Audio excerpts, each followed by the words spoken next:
The school board work session begins in 1 minute. Please take your seats. Again, the school board work session begins in 1 minute.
Good morning. I now call the August 14th, it's not August 14th, it's August 21st, 2025 administrative briefing and work session of the Marion County School Board to order at 9 a.m.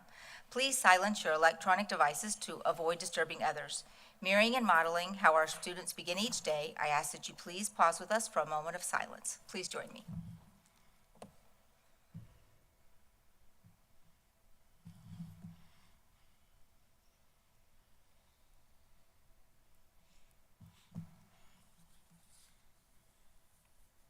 Thank you. I'll now read our board commitment statement. We are the Marion County School District leadership team. When we come together to work, we are efficient, effective, and productive. Our three most important characteristics are dedicated, transparent, and individually responsible. To work well together, we must demonstrate respect, confront reality, and be accountable. We will always put students first. We will leave a legacy of success. Good morning, Attorney Powers. Will you please share the notes with us this morning? Good morning, thank you. This work session is a public meeting as defined in Florida's Sunshine Law. The board is dedicated to transparency in its meetings and its work. In compliance with the Sunshine Law, the board has adopted uniform meeting procedures, including the right for citizens to participate.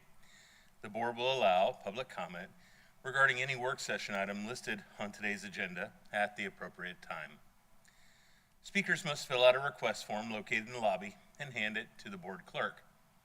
After the board and superintendent have completed their discussion on a particular agenda item, the board clerk will call the speaker's name in the order received. Each speaker will have 3 minutes. As required by the Sunshine Law, the board must maintain orderly conduct and proper decorum throughout this meeting.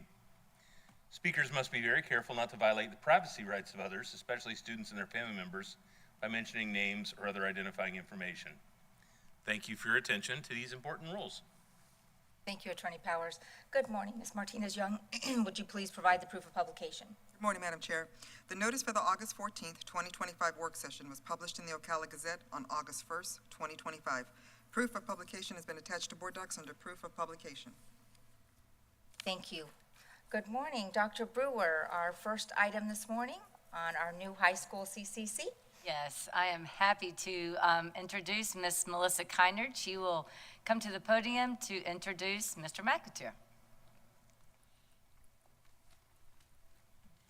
Thank you, Dr. Brewer. Good morning, Chair Conrad and school board members. I am here today with Mr. McAteer, principal at High School CCC, to share with you the recommendation from the naming committee for High School CCC.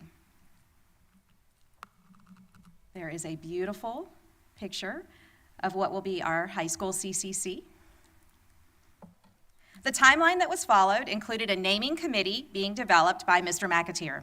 The naming committee included community members, parents, and educators from the school community. The first survey collected suggested school names. During this survey, there were 151 responses to the survey with 83 names shared. The naming committee then met to review the survey data and voted to narrow it down to 5 finalists for Survey 2 and voted for their top 7 choices, with the 5 highest scoring choices advancing to the next survey. Survey 2 was then distributed for the community to select their top school name choice, and that had 406 responses. Both surveys were accompanied by Skylert emails to all zoned 7th through 10th grade students and a separate one to their parents and families. Both surveys were also publicized on the Marion County Public Schools website. A special thank you to Dr. Brewer, Kevin Christian, Brendan Bass, and Stephen Ayers for their help with the naming process. Survey 2 for high school CCC was completed, and when duplicate categories are combined, the breakdown of the respondents are as follows: 63.5% parents, 27% Marion County Public School employees, 7.9% community members, and 1.6% students. The final results of Survey 2 were South Marion High, 35.2%, Summer Oaks High, 24.9%, Suncrest High, 19.2%, Victory High, 17%, and Southwest High, 3.7% out of those 406 responses.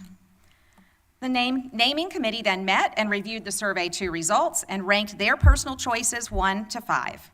After tallying the results and the data, their recommendation was exactly the same as the data from the community in Survey 2.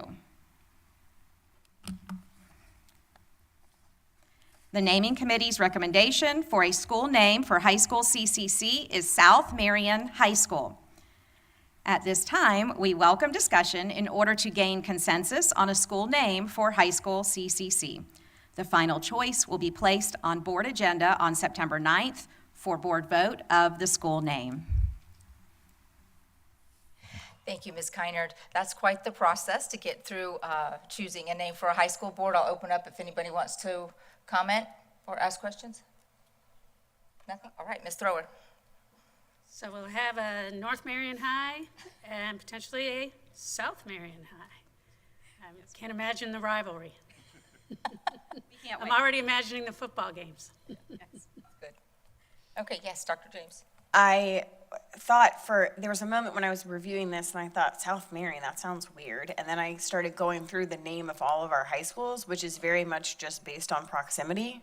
And like a lot of our elementary schools have unique names for lots of various reasons. But the high schools Westport, it had never occurred to me it's because the airport and it's on the west side that had never occurred to me. And so when I started really going through it, I was like, oh, yeah, South Marion makes sense. So it sounds fine to me, and I think it'd kind of be cool to have South Side pride and kind of come up with some cool things that we've been able to establish over the many years on the north end. So looking forward to it.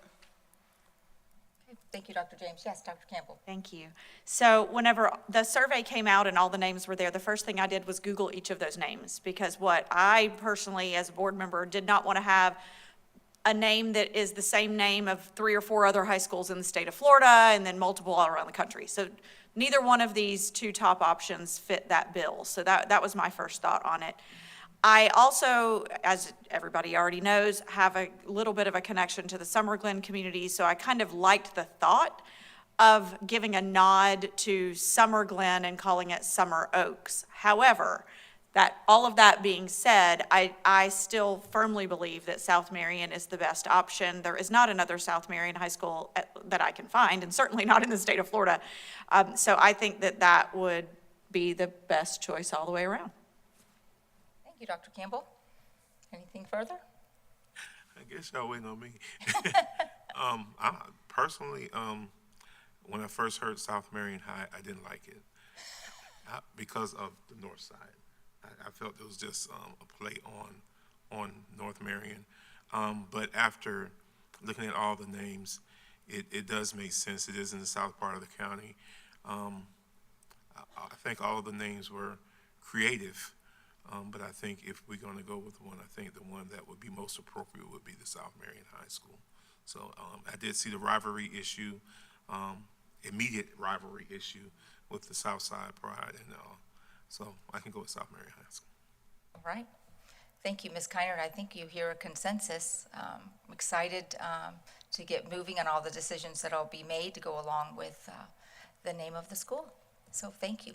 Thank you so much. We appreciate each of you, and we look forward to coining Southside Pride at South Marion High School on the south end of our district. Thank you. Ms. Kiner, Mr. McAteer, question. Oh, Ms. Kiner, why are you moving so fast? Trying to run away from? Sorry, yes, sir. I'm scared. So how soon are you guys going to be working on a mascot or whatever for that school? I'll let Mr. McAteer speak to that because he already has some things in the works. All right. We have already started soliciting some feedback from community members, from district members. We're going to formalize our process. It will have to be a little shorter than the month and a half that we spent on the name. But what we really want for this is to get some buy-in from the students. So I'm at Horizon 2 to 3 days a week, spending time with them, making sure that I get to know them. And as I get to know them better, probably in the next couple of weeks, I'm going to go into classrooms and actually solicit some feedback from them. And then hopefully we will have a mascot and colors by mid-October, because for band uniforms, for colors for different facilities within the facility, for football uniforms, for the things that we have to buy well in advance, we have to have those. So it's a little different than the two elementary schools I think that Ms. Kiner just opened, in that we have to make sure some of these things are 6 to 9 months out. So I think you should have a nickname and a mascot by mid-October. And that's why I was asking, because of the branding issue. With it being a high school, we know when it opens next August, we want whatever brand to be there, and we want to already start instilling that pride in that area for that school. So thank you. We've got some companies that our traditional high schools already work with, so we're working with them to try to give us some different, choices and things like that to look at, and then we're doing some of our own artistic mock-ups, which probably aren't as good, but we're just trying to really start getting a feel. Now that South Marion has been formalized, we can accelerate the process. Thank you, sir. Okay. All right. Thank you, Mr. McAteer. Thank you, Ms. Kiner. We appreciate you being here this morning to share this exciting news. Thank you. Okay. Is there any public comment? Okay. Seeing none, we'll move on. Dr. Brewer, we're moving on to strategic plan, goal 2. Yes, thank you, and we are excited about the new high school, so now we will no longer, after final board approval, we will no longer have to say new high school CCC. So Mr. McAteer and Ms. Kiner both have worked hard on that. That's a lengthy process that most people don't realize is involved in naming of a school, so thank you for that. Yes, now we have Mr. Whitehouse, our Deputy Superintendent, that will introduce our strategic plan update, which is goal 2 today. And like we already said, we have plenty of members of our team here today that will all provide input at some point in today's presentation. So go ahead, Mr. Whitehouse. Thank you, Dr. Brewer. Good morning, Chair and board members. I'm here with the group to share some updates on our strategic plan for goal 2. So as you all know, we are entering our final year of our 5-year strategic plan, Achieve 2026. We presented the last month on goal 1, our student success, which of course is the crux point of everything that we're working towards with our schools and with our school district.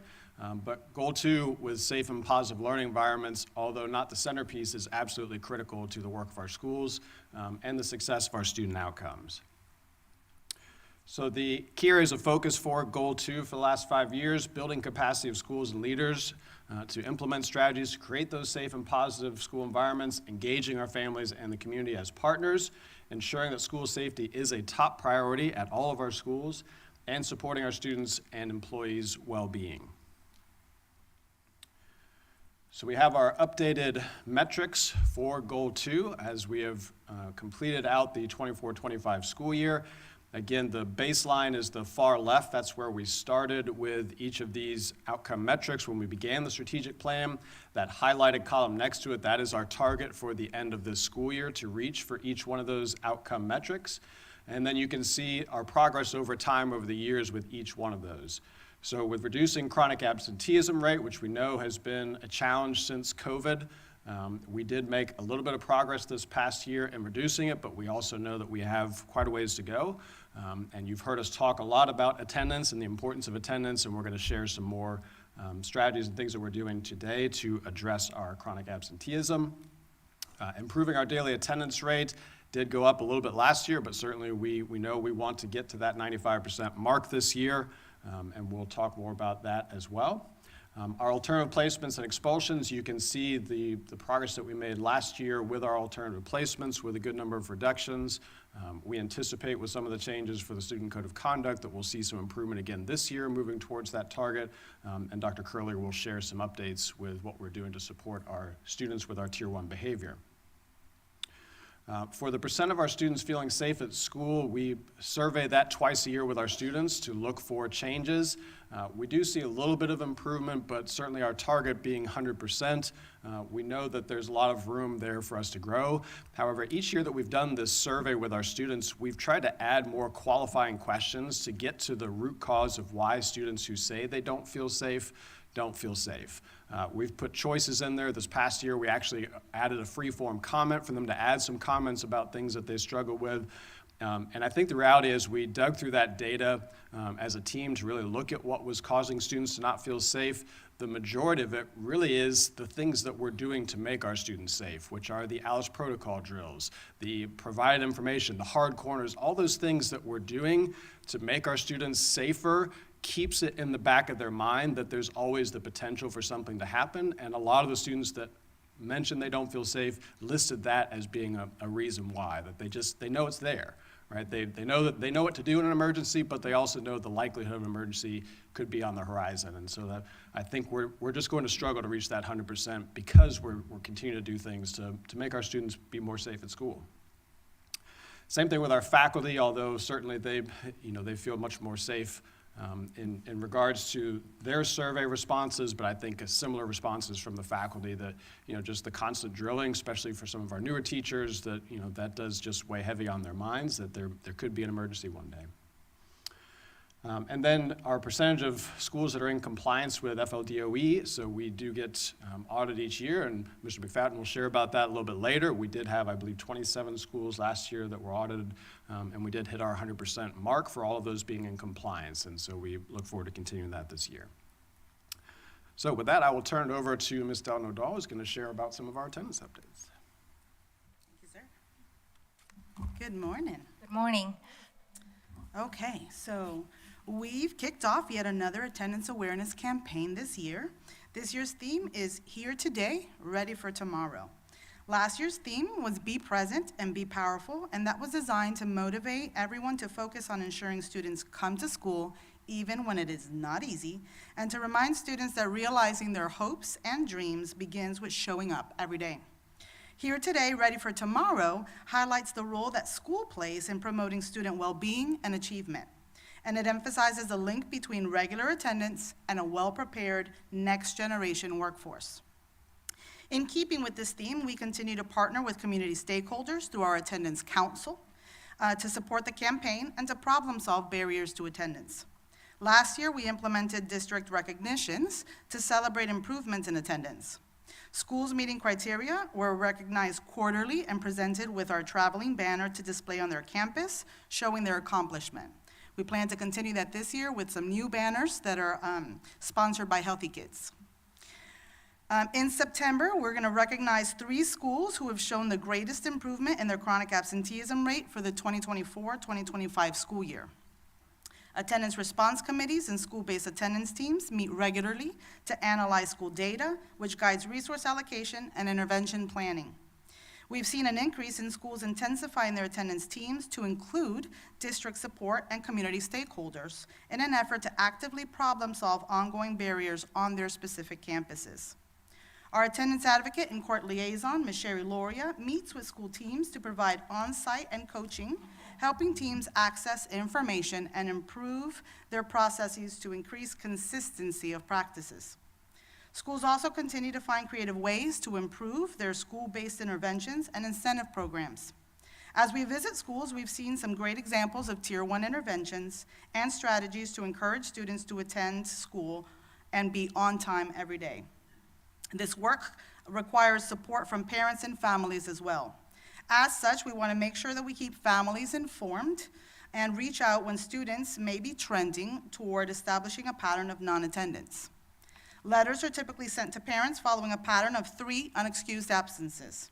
Child Study Team, or CST meetings, are also held to inform parents of the attendance processes and to offer an opportunity to discuss and problem-solve barriers to attendance. These meetings are typically requested after the student has accrued at least 5 unexcused absences within a 30-day period or 10 unexcused absences within a 90-day period. Contact with the parent and monitoring of the attendance continues following the CST meeting to ensure that the plan that is devised is effective. MCPS collaborates with our Net House, our local Children and Family in Need of Services agency, referring families for case staffing in order to maximize the opportunity for preventative services that they provide. Truancy hearings are held on a monthly basis now, with a total of 128 cases last year, which included some cases that rolled over from the year prior, as well as new petitions that were submitted. Truancy petitions are filed for students meeting truancy criteria, which is defined as missing at least 15 days within a 90-day period, unexcused absences within a 90-day period. We've seen an increase of truancy cases, partly due to the increase in the frequency of our truancy hearings as well. However, we've also seen an increase in the number of petitions that have been dismissed. Following, at the end of last year, we had 30 cases that were dismissed to date, and we've got 4 cases that we're currently looking at dismissing as well. This is all hard work that takes time and collaboration within the school system, as well as with families and community partners. Hard work and consistency produce results, and we've seen a decrease over time in chronic absenteeism since 2021. Our chronic absenteeism rate at the end of the 2024-2025 school year was 32.9%, as seen here.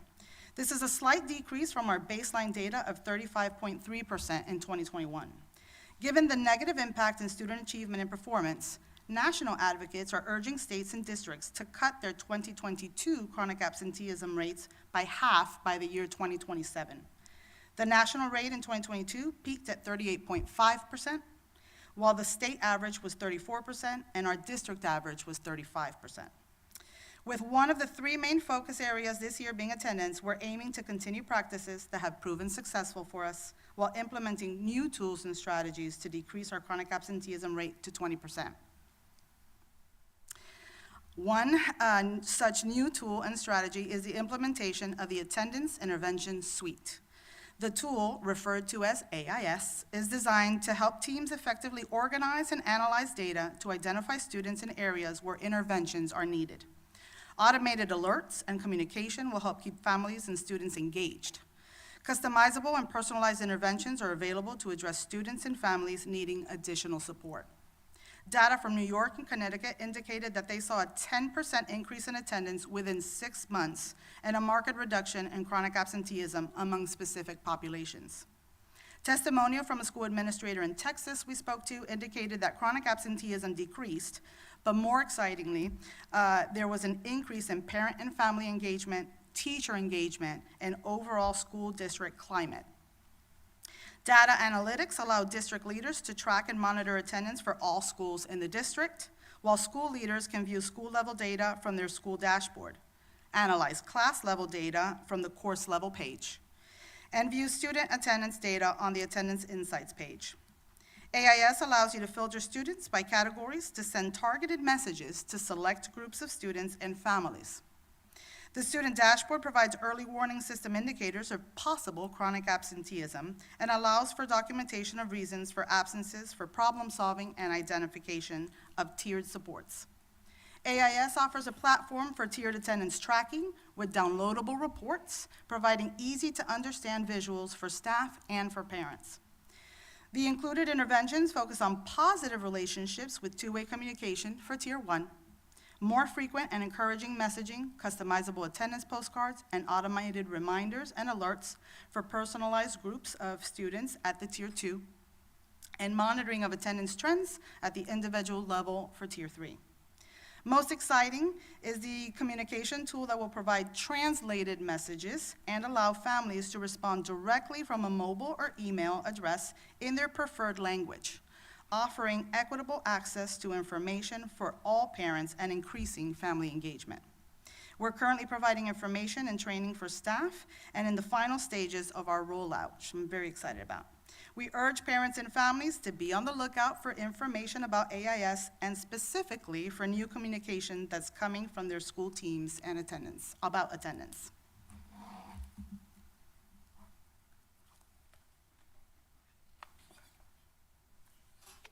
Can we ask a question about attendance really quick? I'm sorry, but before. I don't know if we're ready to move on. No, that's what, I didn't know if we were asking questions in. Switching or, yeah. Sure, just really quickly, because I know you said it early on, you had a lot of information there I know. for like 2 slides. Still don't know. So I was like, okay, so can you describe again specifically what the definition we're using for attendance? So how we're actually saying the student is here or not, so that way we can determine chronically absent? Like what is the attendance definition that we're using in Marion County Public Schools? So, and some of the information that they're getting, the communication that they're getting from AIS is going to be both daily attendance, so that they were there the majority of the day, and period attendance as well. So some of the communications that we're going to send to parents might be, your child has missed 2 courses thus far in the past, week of school. There's going to be automated messages that are going to go out. So we're providing information on not just daily attendance, but also period attendance. Okay, all right, great, because that's what I was gonna ask in the slide that you just presented with the AIS suite, I guess. It talks about the attendance intervention, that they had significant rate decreases in New York City and Connecticut, but we know nationwide, other states have specific definitions of attendance, so they can track it more easily, and we don't yet have one in Florida, but that's a part of our plan this year. So, okay, that was my specific question, just what are we, the metric we're using to say you're chronically absent means you haven't set foot on that campus at all over the period of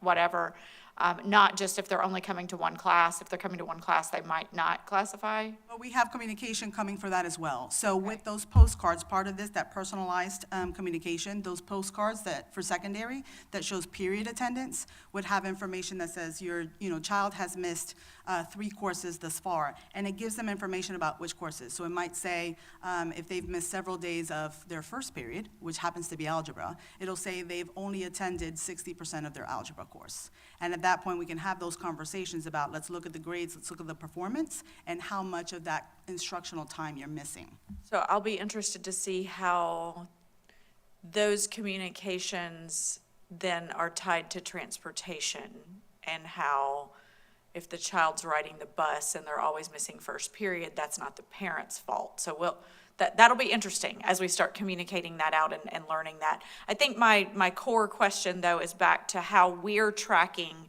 chronically absent. So to get to that metric of 32.9% chronically absent last year, trying to ultimately get to 25% by next year, which we're probably, hopefully we're going to be able to make that, or at least through this school year. Those students that are listed as chronically absent are the ones that are not setting foot on campus at all. If they attend even 1 period, 1 hour, whatever, they're not counted in that chronically absent, or they are? They're not. Okay, all right, that helps me, because I'm just trying to figure out, because, if we have students that are getting checked out 3 hours early every day, or they're coming in 3 hours late every day, they're not in this chronically absent category that we're tracking. But it is data that we're tracking. Oh, no, absolutely. But those numbers potentially are higher than the 32.9 that we know are already chronically absent. So that gets to the heart of why we're trying to have an official definition of attendance, so we really can all be talking apples to apples. So, thank you. Sorry to interject. Thank you, Dr. Campbell. Yes, Ms. Thorne.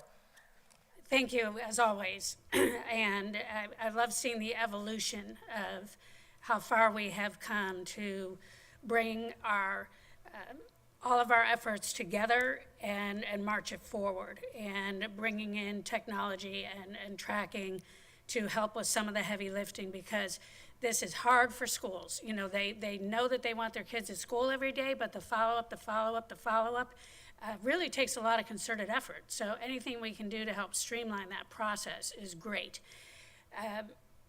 To your point, Board Member Campbell, you know, I think the answer is never. That when does a tardy turn into an absence? But it's still a huge problem. And it's that may need a different intervention and, you know, different angle of attack. We're working very hard with our legislators because they do recognize that this is a foundational problem. You know, all of us as taxpayers are paying a lot of money for pre-K. You know, that's very important.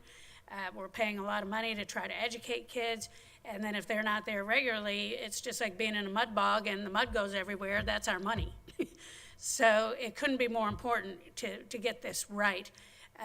Trying to make the definition, you know, you look at other states, and I look a lot to our neighbors in Georgia, and I know, you know, we've had lots of conversations about this with your team, and their definition is very simple. You know, truancy in Georgia is defined as any child who is subject to compulsory attendance who has more than 5 days of unexcused absences during the school year, you know. So those 5 days can come very spread out, but they're getting them. And right now, their chronic absence rate is 19.5. So it's really come down. And our goal, I know, is 20%. So we're right there in trying to advance this forward. But I think I just wanted to share that too for the rest of the board's knowledge, that if one of the stumbling blocks to tightening up and getting a new statute and law for attendance is how do you define attendance. I think the first thing that we have to help legislators understand that, you know, chronic tardiness is different than chronic absences. Right. And the more simple we keep it, the easier it'll be, I think, to get this through. So thank you very much for your continued work. I'm very hopeful as a board that we will bring it forward as we begin to refine this as a legislative priority, that we drop from 10 days of unexcused absences to 5 days, and see if we can get that, approved and into law. So, you guys are working hard. We're with you. We're with you. I'll just say it. We're with you 100%, and let's get this done. We appreciate that.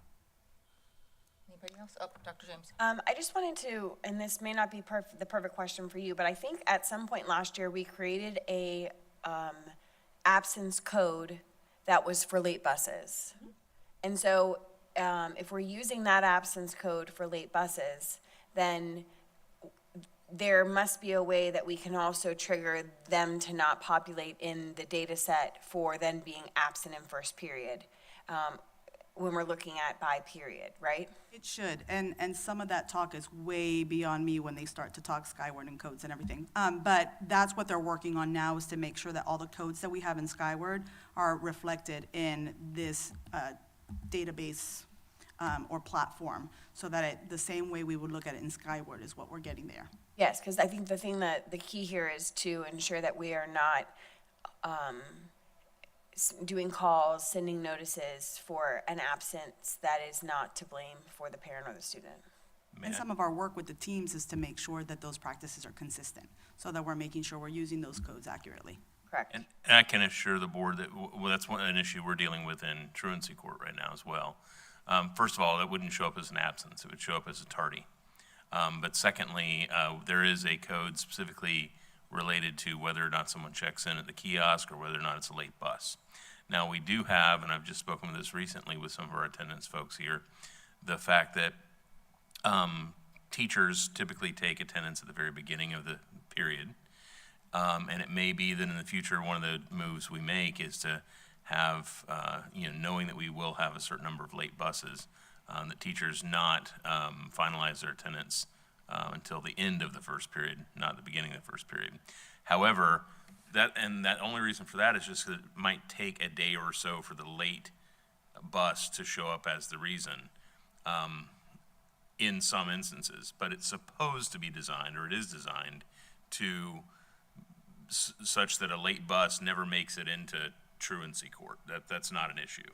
Now, we do have a number of people, just like we have in any situation, where if they've heard in the community that buses are sometimes late, they will blame that on the fact that their student had, 74 absences and, 85 tardies because it was the buses, but that's not what's actually occurring.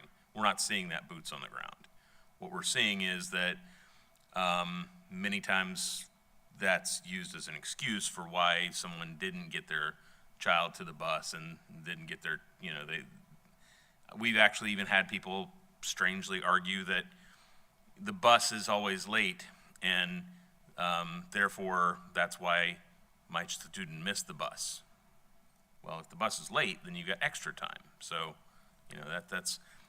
but I do recognize that we do have some issues with transportation with late buses, especially at the beginning of the year. Those are never going to show up as an absence. And for truancy court, I've made quite a distinction, and so has Judge King, in dealing with absences. Tardies come into effect because once you're truant, which is determined only and solely by absences, once you're truant, at that point, tardies paint a picture. Absences are the core of that picture. So when someone gets into court and we see that they had 0 absences, but they did have 12 tardies for the last, 60 days, then we say, okay, what's the issue with the tardies? Are those somebody's not, getting up in time? What's going on there? So we address that as part of our overall attendance issue. But we also say, if you had 0 absences, that's the measure that we're using to find out, are we going to dismiss you from truancy court, or are we going to continue forward with the case longer? So we have the ability to use tardies just as a tool to get somebody completely caught up on the getting your stuff together and being a good student and being there in class.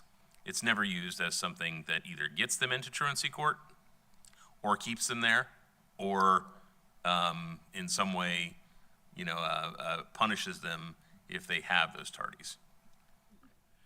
Thank you, Attorney Powers. Reverend Cummings. Madam Chair, so what I'm kind of hearing is there's different designations. What I'm hearing is there's tardies, and that's due to the student or the parent's fault, correct? Or our fault if they ride a bus. Hold on, wait a minute. Yeah, they're coded differently. No, stay with me for a minute. Tardies that are due to the parent or the student or whatever. Then I hear late buses. That's another category. Right. Am I correct? Yes. So my question is going to be, so when and you said that late buses are never considered as absences. That's what I just heard.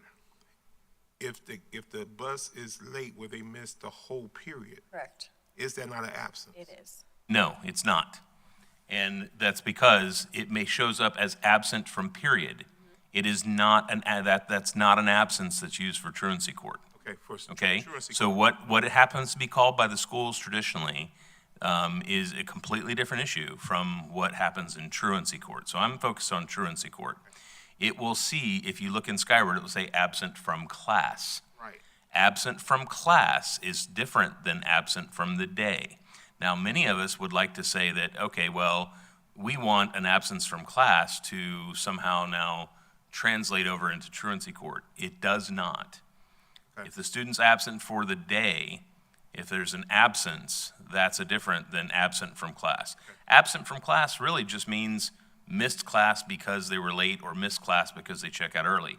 So how I would handle that in court is I would bring that up to Judge King and I'd say, hey, Judge King, 0 absences. However, there were 3 early checkouts during this last month and 6 unexcused tardies. So they didn't bring in like a dentist note or something like that. And Judge King wouldn't even hear about the late bus issues because if there was a late bus issue, it doesn't even show up on their record. So, but even those, that would tell the judge 0 absences, that's great, good, keep it up. Let's work on now also making sure we're not doing the early checkouts and we're not showing up late. So absent from class is what you see in Skyward, but only if it's absence from class for the whole day does it end up being something that is a truancy issue. Okay. I'm moving away from the truancy issue. Yes, sir. Moving away from the truancy issue, I'm concerned with the absences. Because if it's a late bus and they've missed the first 2 periods, it's registered in their record as a absence, correct? Yes. It shows up on the report card, the progress report, as a absence from that class, correct? It's coded as non-punitive, the way we created the code, but it still shows as an absence, and it's still missed seat time, and if we're in high school and we're Right. talking about hours towards credits, it's an issue, yes. Correct, and that's where I'm at, as far as the instructional time that's being missed, Correct. because it's still missed time. It's still defeating the purpose. I don't care if we can put all the codes in the computer all we want to. It just helps us to be able to understand the data, but it does not resolve the issue of it. Oh, I agree completely. And for my purposes are truancy court and dealing with that. As to how we code a late bus, it's still missed instructional time. And so that's outside my purview for what I do. The coding is also done in the rears, because the teacher takes attendance with however many heartbeats are in her room when the bell rings, because that's when the expected arrival time is for attendance. So then retroactively, manually, for those late buses, those students who were on the bus then have to be retroactively changed in Skyward for the periods that they missed. That only helps us.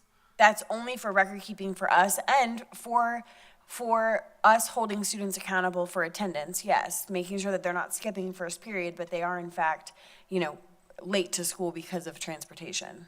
But as we're looking at the data and when we're looking at those course level pages and we're looking at what courses are being missed, what instructional time it gives us, the percentage of instructional time that's missed, that's the data that we're using for problem solving. So a team would sit and say, what's going on with this class? We have this many students that are missing this class. Is that because of late buses? Are there other, reasons? Is a child just not coming to class?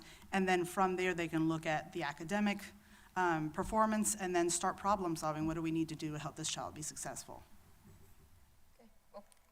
Anybody else? You want to talk again? Yep, go ahead. And thank you, Board Member James, for bringing this up, because I had it written down and then didn't say it. There are multiple schools that have customized reports just because of the longevity of their attendance response committees and how we started all this, where they ask for a code for, bus rider and also minutes tardy to try to pinpoint, what's really going on. And I completely agree with taking attendance when the bell rings, because if you don't, then there's no trigger to say, well, the student, is not a late bus, where's the kid? Mm-hmm. So we really do, from a safety perspective, need to take attendance at the start of every class. But then, to your point, you use that data to begin to drill down and problem solve. Was a kid on campus at all, or are they just coming in with a Dunkin' Donuts, towards the end of first period because they drive now and they're powerful, what are the things? And when you go to truancy court, you really get a chance to personally witness those conversations, as you shared, Attorney Powers. Once they're in our truancy net, the net doesn't have a lot of holes, but getting them before they get to that point is obviously the goal. So thank you. Of course, I love this conversation. And I just have one question, I think. Are we as consistent with our tardies as we are with our absentee process? We are. Okay. Thank you for that. Goal is to be as consistent as possible. Okay. All right. Very good. Thank you for that. And I am looking forward to a time when we don't have to put so much energy into getting our kids to school, that they come like they're supposed to, and we can take all of this energy and put it towards academics. I'm looking forward to that day. It is a point well taken, what Dr. James and several of you have expressed, though, the fact that we're kind of always in I forget the term you use, but a retroactive, we're kind of always going back to getting data in. That is something, there's a lag. The lag sometimes is, for example, with absences, it can be on the part of a parent. Our policy says they have to get 3 days to get that information, a note in after the absence. Some parents forget, don't do it, so it shows up as an unexcused. And then they later come to court and bring, like, here was the actual doctor's appointment. I was at the emergency room that day. Yeah, but the problem is, if we don't have a standard to go by, then at that point, you've missed your window. You've got to get, within that 3 days of your student being absent, you've got to get that information in. So in some cases, that lag is caused by parents. In other cases, our attendance clerks work their tails off. They do a very good job. That being said, they've got a lot to do. And it does take, there's some lag time involved there too when it comes to entering in the notes they get, entering in the data and making sure it's uploaded to Skyward. That's why in truancy court, for example, we've got to give a report from about 3 days back before truancy court to show the best reflection of what the actual Skyward data is at that point. And then for the next 3 days, it can change because a parent might still bring in a note, or the truancy clerk is just now getting that week's data entered in. So there's a lot of data management that goes along with this. It's not entirely automated yet, and it's so it's bean counting, and it takes some time. One last thing, I'm going to make it quick. Ms. Thrower says one more Yes, question. and it's just really for data that I'd like to see moving forward. This whole idea of these mommy notes, and I've been hearing from A-rated elementary schools that even they feel like the number of mommy notes that are accepted is a barrier to being able to really begin to address attendance issues. So my question is, with mommy notes, as I guess they're commonly called, is that a standard across all elementary schools, or does every elementary school have their own number of mommy notes before they begin to do something? And you don't have to answer it right now, but I would like more information on mommy notes. That's all I have. We can move on. Duly noted. Yes, Dr. Brewer. I just want to comment on attendance with what Mr. Whitehouse shared with all the teachers during district in-service through our video clip. Was in order for us to really improve attendance, we know that there's a three-prong approach to this. It's high-quality instruction, really focused on what is happening in the classroom, getting the students in class, and that early identification by some of these early warning indicators. So that's also what we're doing to combat attendance, is we know that the more exciting and engaging activities that are happening in the classroom, the students want to be there. And so we're also working on that end from our own schools. Okay, thank you, Dr. Brewer. All right, any more attendance questions? Thank you. All right, Read it off thank Ms. you. Irwin.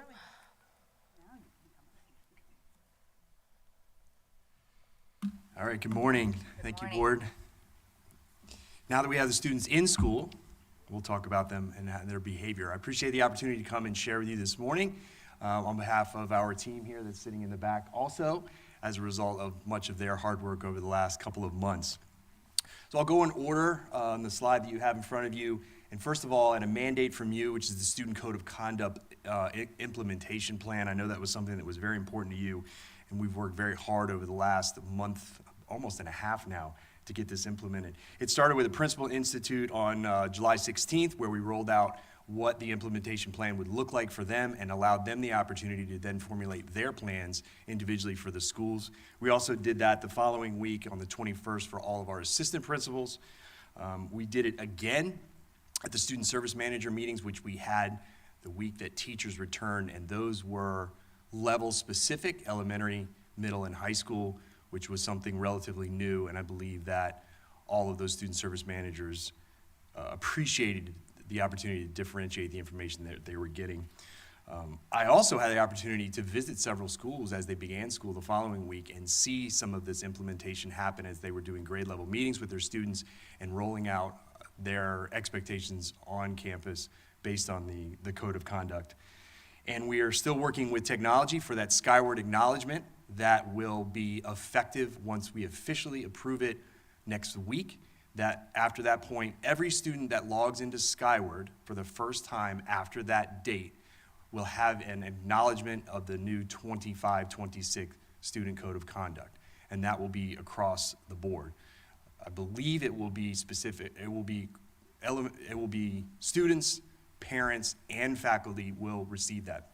Much like we do with W-2s or your contract at certain times during the year. I know that was something that you all mentioned, and the technology department has worked hard to implement that as well. We also met with high school and middle school specifically on their new wireless communication plan prior to the beginning of school. We've seen a lot of success around that. I've visited a number of middle and high schools, and I can tell you that based on arrival and from class to class, specifically in middle schools, you just don't see the phones out, which is very different, and for those of you that hadn't been there before, rather striking. And hopefully we're going to see the impact of that as we go forward.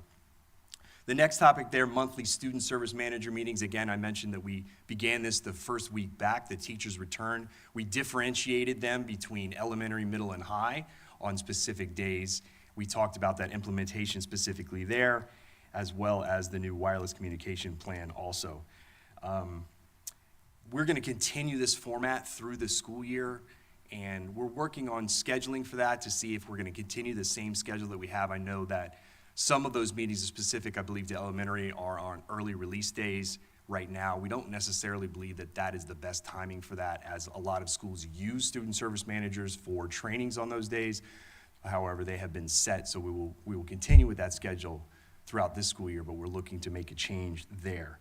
We are also doing very specific individualized training for student service managers. We wanted to do this on a very individualized basis because we know that we have many experienced student service managers across the district, but some that need are brand new and that may have very specific needs. So we are doing this as an as needed basis. I communicated directly with the principals to share information with our department and let us know what their needs are, and then we would then bring those trainings directly to them. That may look like us going to them on schools.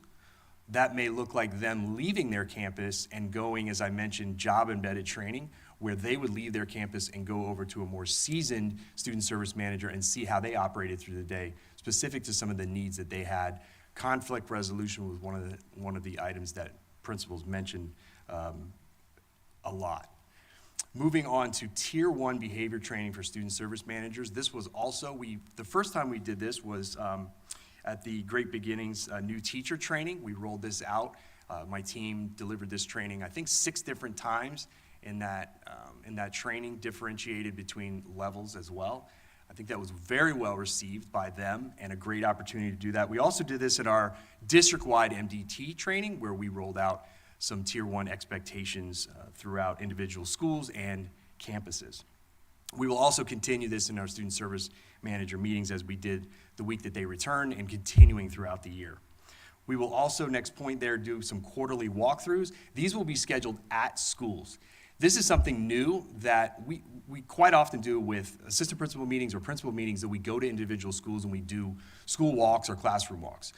This has not been done with student service managers going to individualized schools. And I think this is a really great tool to be able for them to show some things off that they're doing very positive, and for other people to see how things are operating within schools outside of their own. We do this in classrooms continually on campuses. We have a teacher that may be really good at small group instruction, and as administrators, we take them out of their classroom and take them to those classrooms to see that in action. So we're going to try this with student service managers and their meetings and see what impact this has. So I'll wrap up this morning with some 24-25 data disaggregation based on our student discipline data from last school year. So last school year, we saw 49,513 total referrals. Now that sounds like a lot, and it is. However, when you break it down on a more granular level, I think we see some really exciting things.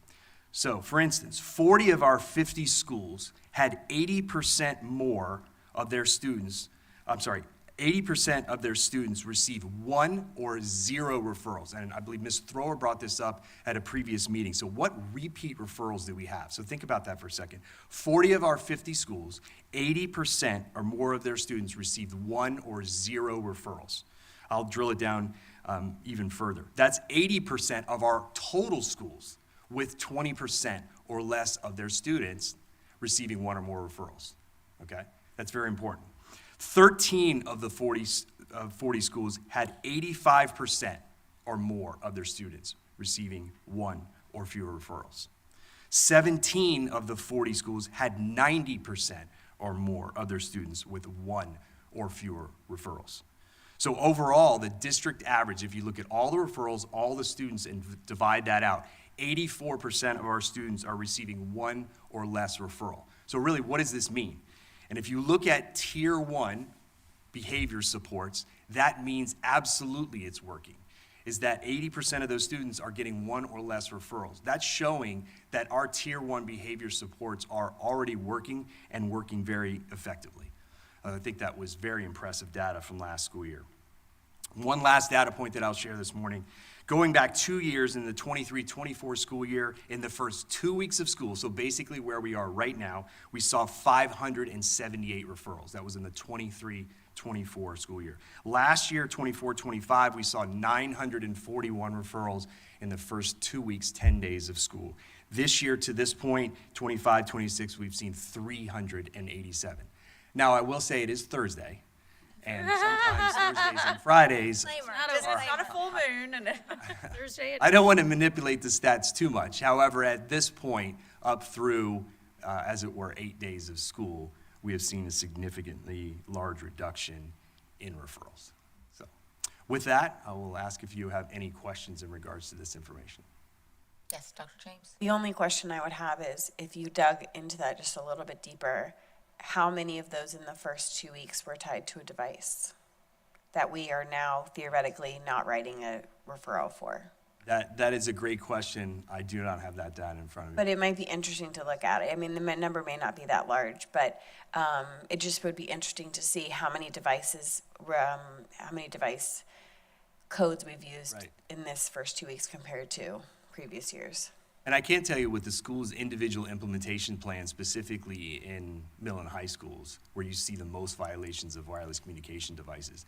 There were not a large amount of wireless communication device violations themselves. The plan specifically addressed that so it wouldn't turn into that. And I think their plan was rolled out very effectively to their school communities via social media, via Skylert, via Skyword, especially at least 2 weeks prior to students returning. And I think that shows the effectiveness of the plan. It's quite often not the information that they receive, but how they receive the information and when they receive it. Great point, yes. Yes, thank you, and thank you for the really encouraging information. My attention continues to focus on, I guess it's approximately 16% or so of our high flyers.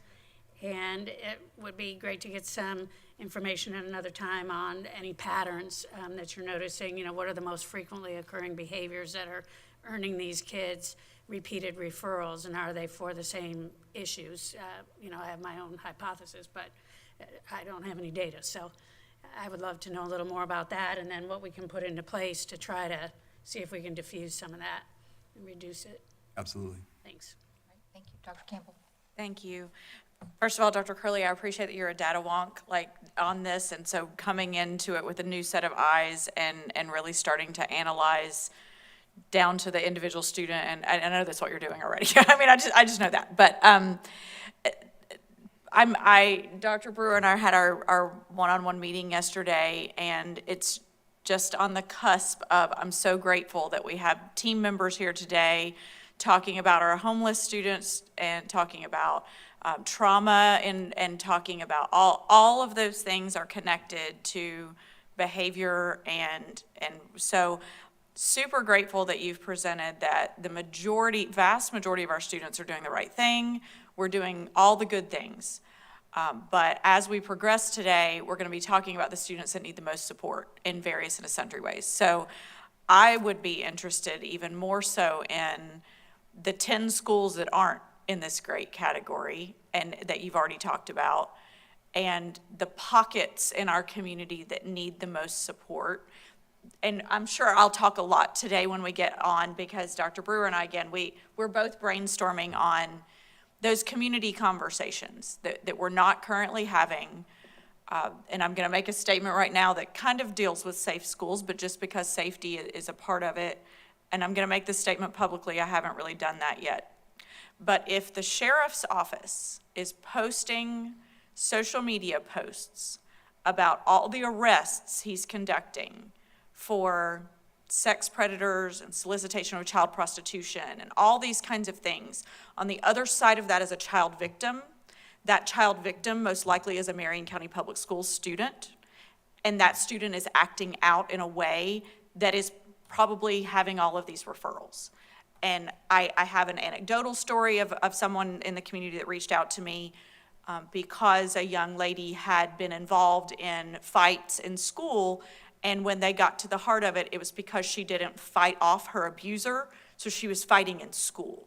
And so that's the heart of some of this, that I'm ready for us to have very serious community conversations, that what are happening outside of the walls of Marion County Public Schools that are then impacting what is happening inside. And so I know that's data that we're going to be able to start piecing some of that together and start getting to root issues.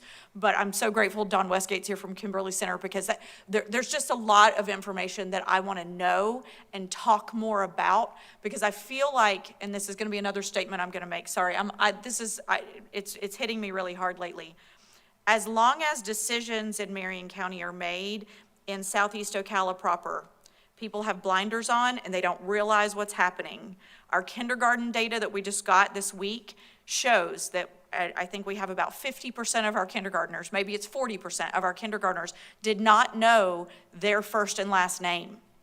And we have it broken down by region. We know where those kindergartners are coming from, where we're having the most significant issues. And all of this connects together, but they're in pockets of our community that our community leaders are not really having conversations about how we're moving the needle and driving impact to some of those areas. And so I think that all of this is going to be connected, what we're talking about today, in both of the significant topics we're talking about. And I'm ready to open the door to those conversations and bring all the players at the table that we need to really start moving the needle. And it's community conversations like this that are going to help do that. Thank you. Yes, Ms. Thrower. And with that, we do have, I believe it's in the planning stages, our second, I believe, attendance summit coming up.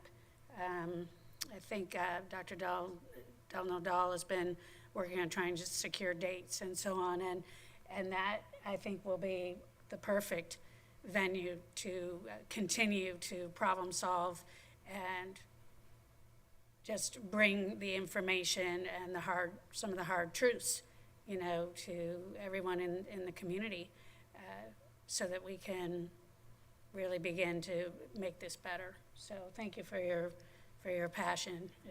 I 100% agree. Thank you, Ms. Thrower. Okay. Dr. Curley, thank you very much. I guess you could see we're passionate about this topic, so thanks for bearing with us. Thank you very much.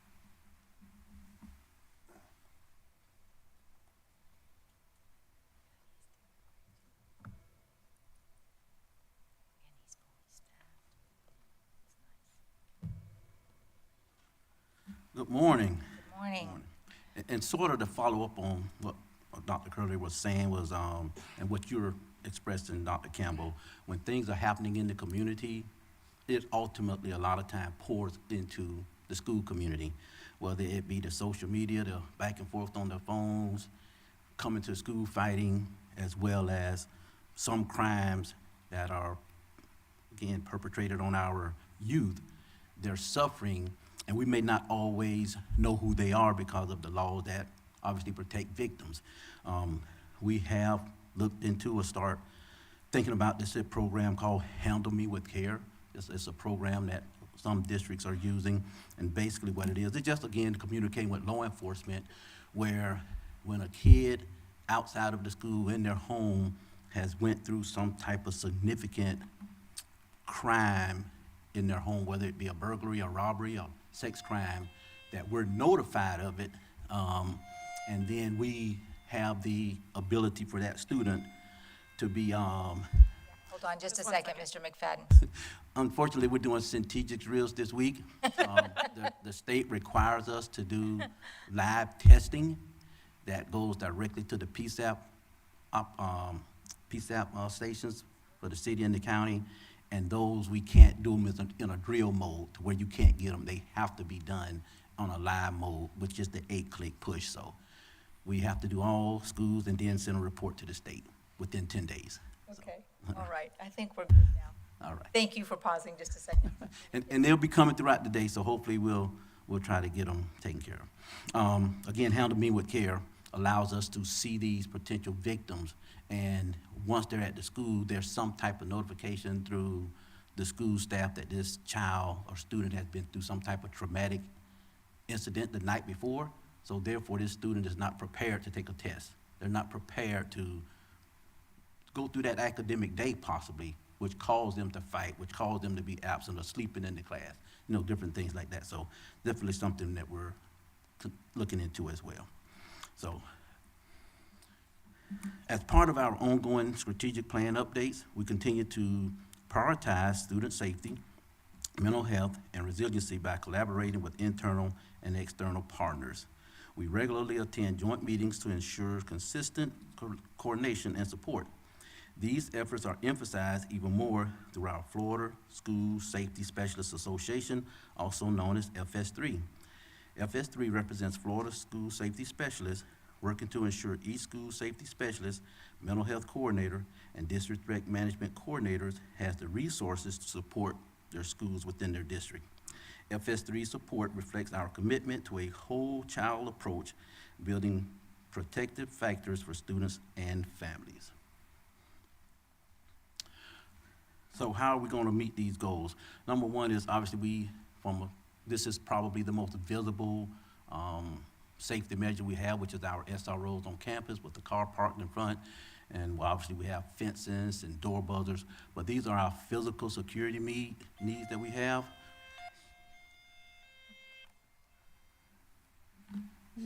Did this happen to anybody else while they was up here? No. It's me. No, it's perfect. It's my fault. Terrific timing. But school, and as well as guardians, again, that's our first line of defense when it comes to school safety. Emergency preparedness and drills, you're hearing them.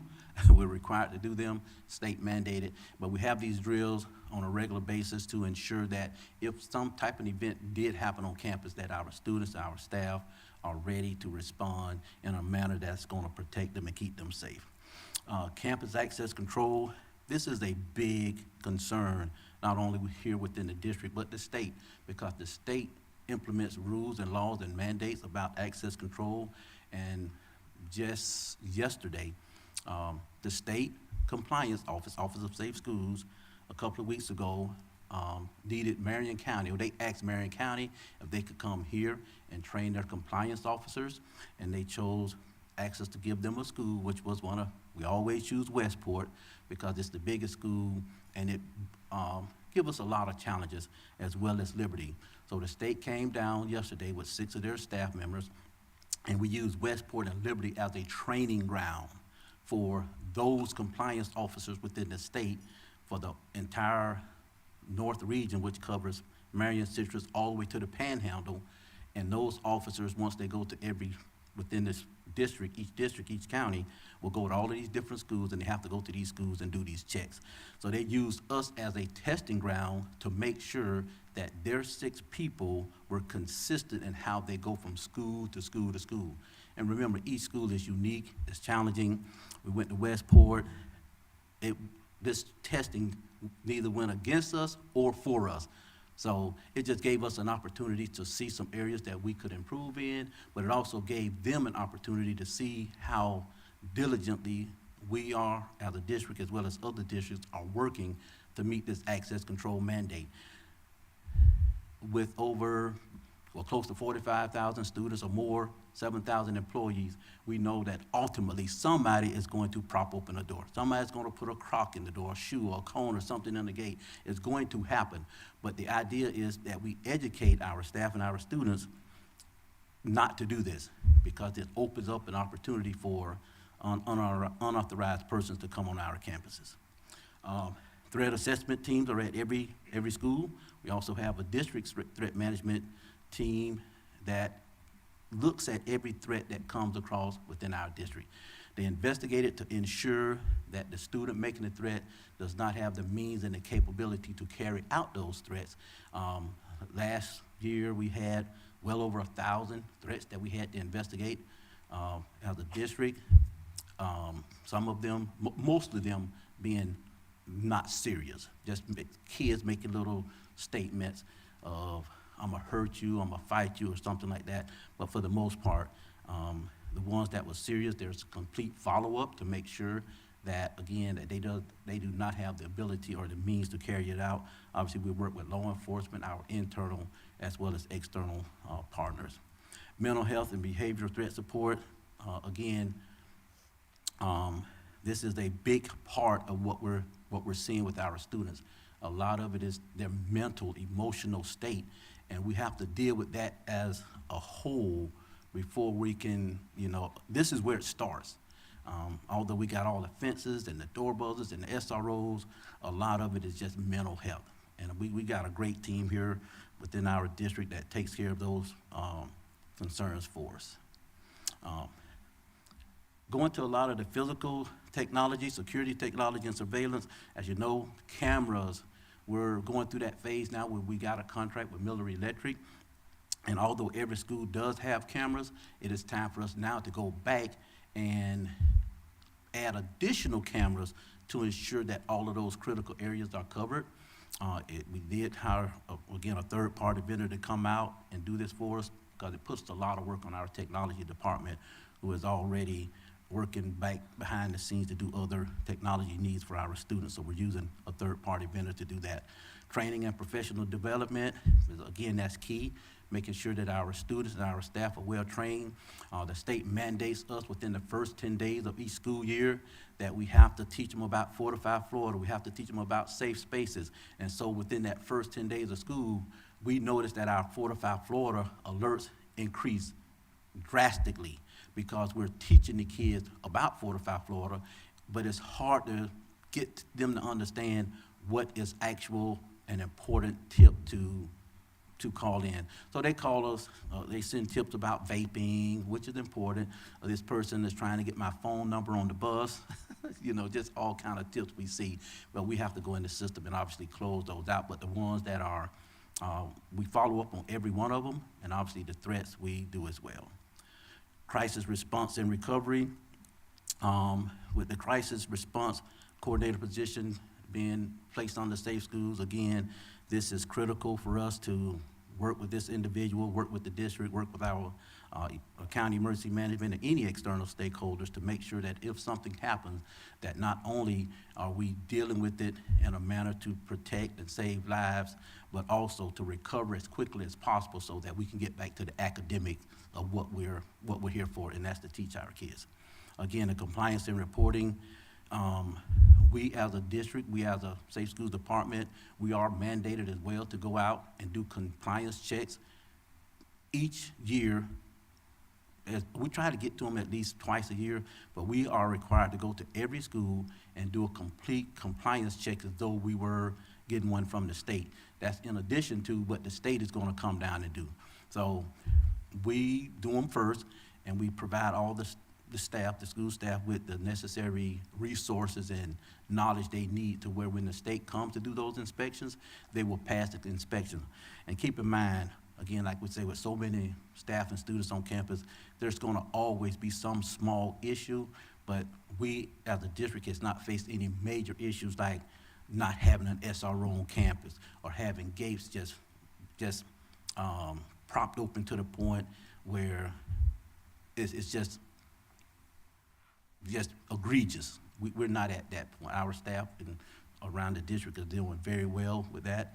And so far, when we've had all of our compliance checks, we were able to make it right or get within compliance within a 24-hour period. And this usually documentation. If you don't have any other questions, I'm here for you to. Okay. If not, I think, yes, ma'am. I do have just one question. So, and it relates to data that was shared at the beginning, but so the safety, our teachers feel less safe this year, according to the data here, than they did last year. So it was 85% and now it's 82%. I would think with our strategic badges that would have increased. Was there any indicator into what? Is it the same as you, Mr. Whitehouse, shared, just that we're constantly doing drills and constantly practicing So that's it's on their mind. And that's what we believe it is. It's the constant daily reminders that we have to keep our schools safe. You have to lock the door. You have to pull the door to make sure it's shut. You've got the contagious bags, the constant testing. It's a constant reminder of how important safety is. So both students and staff, we all don't have some sleepless nights about school safety. So when they answer that question, it could be very well because of the amount of activity that we put on school safety, just the amount of emphasis that we put on it. Okay. All right. Yes, Dr. James.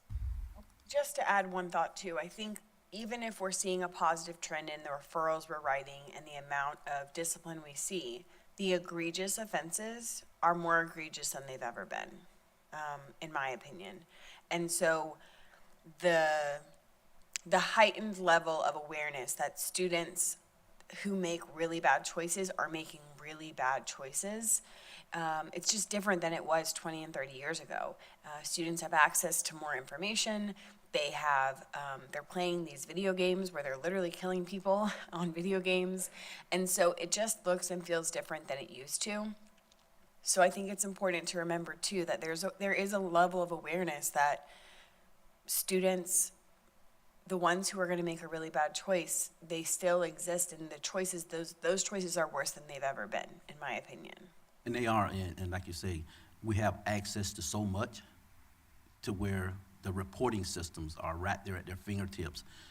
But to our students' credit and our staff, when things happen, trust me, law enforcement, myself, 99.9% of the time, we're getting this information from a student or a staff member. It's not like we're somewhere coming from behind a wall and we're hearing things. No, they're telling us, and that's why we implement the educational process of it, procedures, as well as the technology for them to report things, because that's how we're finding out who's doing what and making the threats. Dr. Campbell.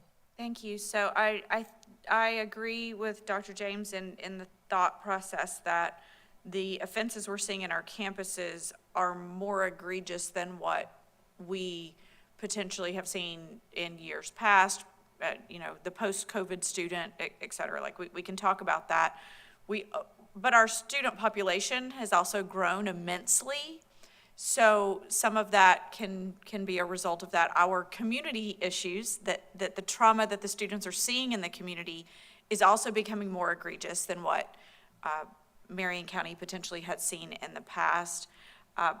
So part of that with the employee potentially not feeling safe, I think speaks to our employee health and employee mental health and that cortisol uptake and always being in the fight or flight mode. And those are things that we need to work on internally about helping our employees not have that feeling. And that's a mental health and a physical health thing that we need to work on. But while you were talking about the Handle with Care, I thought I'd go to the website and see what I could learn about this. It looks like a lot of it is kind of training that's being done. And we have some of that training, trauma-informed care and all of that that's kind of already being done. I guess my question about how we would implement something like that, is there going to be an opportunity for an interlocal agreement or something with the sheriff's office and the OPD and their CAD systems and how we would know that information? Because that's a little bit, I appreciate the Handle with Care model. It looks like it's a lot of training. And so that seems like we're still going to be missing the information from the law enforcement agencies if our students were involved, law enforcement and fire and rescue, and if students were involved in some major traumatic event overnight, how we would ultimately get that information. And that's again, communication. Obviously, the Sheriff's Office, OPD, with their combined juvenile unit, we're constantly communicating. Usually when something happens off campus, that's a major incident, I get a text message on my phone. We got a group text that we get the information, and that information that we're texting the board for the updates and executive cabinet is usually coming from that law enforcement group text that we have with OPD and the Sheriff's Office. So they're sending us these text messages and these updates on things that's happening in the community all time of day and night. and then that's why we're forwarding them to you. But again, it's a lot of it is, depending on the type of crime, Right. we're gonna have limited information that we can Right. share with you all because of there's a victim involved, and that victim's confidentiality has to be protected. Completely understand that. I guess just at some point, because those situations where there is a victim involved, we don't need to know it. I mean, that's totally fine. But will the school be able to know it? And that's, when there's a child involved, when there's an arrest that happens in their home in the middle of the night, when there's some other something that's happened, the schools and the school community can be notified when that has happened in the child, even if the child wasn't the victim. But if something like that has occurred in the child's home, I mean, obviously a fire, things like that, those are gonna stand out. But if, again, that's just a traumatic event for any one of us. Depending on the age of the child, it's gonna impact differently. I think that happens already, though. Okay, I'm Yeah. just asking that question because, Yeah, I think as a matter of practice, if something happens in a child's home, whether they're in pre-K or they're in 12th grade, we are notified. The guidance counselor, somebody with Safe Schools is notified, and we're working on that. Generally speaking, that is a matter of practice. and that's great. Sorry, I'm continuing to go back and forth on this for just a minute, and that's great. I did have an employee say to me, when are we gonna stop documenting? Because we just document. When is that child actually getting the support that they need to get out of the trauma that they've experienced? So I'm trying to connect all the dots and make sure that we're doing everything we can on the inside of the schools based on the things that are happening outside of our schools. And I'd say that's probably a site-specific issue then, because the child would be identified, they're talking with the guidance counselors, they're going to, a problem-solving team committee if the child needs additional supports, they're talking with the social worker, but I would say that's probably more so an isolated site issue than it is a district issue, because my experience within the schools has been that if a child is in trauma, we're gonna address the trauma however appropriate and connect to community resources. Yeah, I mean, I can't speak directly to that. Obviously, that would be mental health and wellness or somebody else. But I do know that a lot of times, just for instance, a suicide, when we get that information, our mental health team is already saying, hey, what can we do? We're going by the school, we're going here, we'll be there tomorrow morning at 7 o'clock. They're working behind the scenes immediately when we get information to them, and they're sending people to support the school, support the students, during those incidents that they are made aware of, for sure. Okay, I do have one question because my experience has been a little different in this realm. So are we certain that the rollout of informing all the way down to the classroom teacher, that they're informed when trauma is happening in the room? Because my experience has been the opposite of that. I can't, we'll get back with the team and we can give you an answer. Okay, and we can, if I would like to know that information, because I believe that's the correct thing to do, but I have previously been told because of HIPAA, they could not tell me what was going on. And I will just state publicly, I don't think that's right. The teacher is the first line of defense as the child walks through the door, at 7:30 in the morning or 7:15 in the morning. So I would like to know what our procedures are when there's trauma at home. Yes, ma'am. Okay, We will get that to you. all right, that would be great. Okay, thank you very much, Mr. McFadden. Dr. Brewer, did you have anything you wanted to add to this? No, ma'am, we're going to transition. Mr. Whitehouse is going to take my seat as Mrs. Connor comes to the podium to introduce the next topic. Oh, you have to do board comments. I have to do public comment. Public comments, yes. Okay, but I just wanted to make sure you didn't have any comments on No this additional item. comment. Okay, do we have any public comment? Okay, seeing none. Yes, Dr. Brewer, you wanted Missed to that part transition. when we don't see any public members. It is hard to remember. But we do have We do Mr. have Brent one. Johnson is here. So thank you, Mr. Brent Johnson. Yes, Brent Johnson and Dawn. Yes. Okay, at this time, Ms. Connor will come to the podium to introduce our next topic, which is our student progression plan revisions that needed to take place after we had already had a board-approved student progression plan. Okay, all right. Good morning, Ms. Connor. Good morning. Thank you for having us here. We are going to give you a few updates that we had to put in after the fact because of some legislative changes that came a little late. And so we just want to be sure that we update those in our student progression plan. Mr. Mark Ingram is going to join me to give you the specifics of this. But again, it's just that consistent communication that we want to have everything updated. We were actually ahead of the game and got ours approved, board approved ahead of time, and then some late stuff came in. So Mr. Ingram will go over those specifics. Thank you, Ms. Connor. Thank you, Dr. Brewer. Good morning, board chair, board members.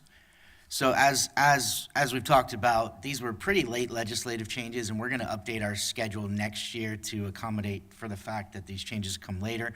We'll still do everything we can to keep the schools informed of legislative changes and what may change in the progression plan. But for this year's sake, we just want to make sure we had in our progression plan the most accurate information so that parents, schools, everybody could be up to date with what legislators said. This was in rulemaking yesterday, and this is exactly how it went, so we're lucky we don't have to update this.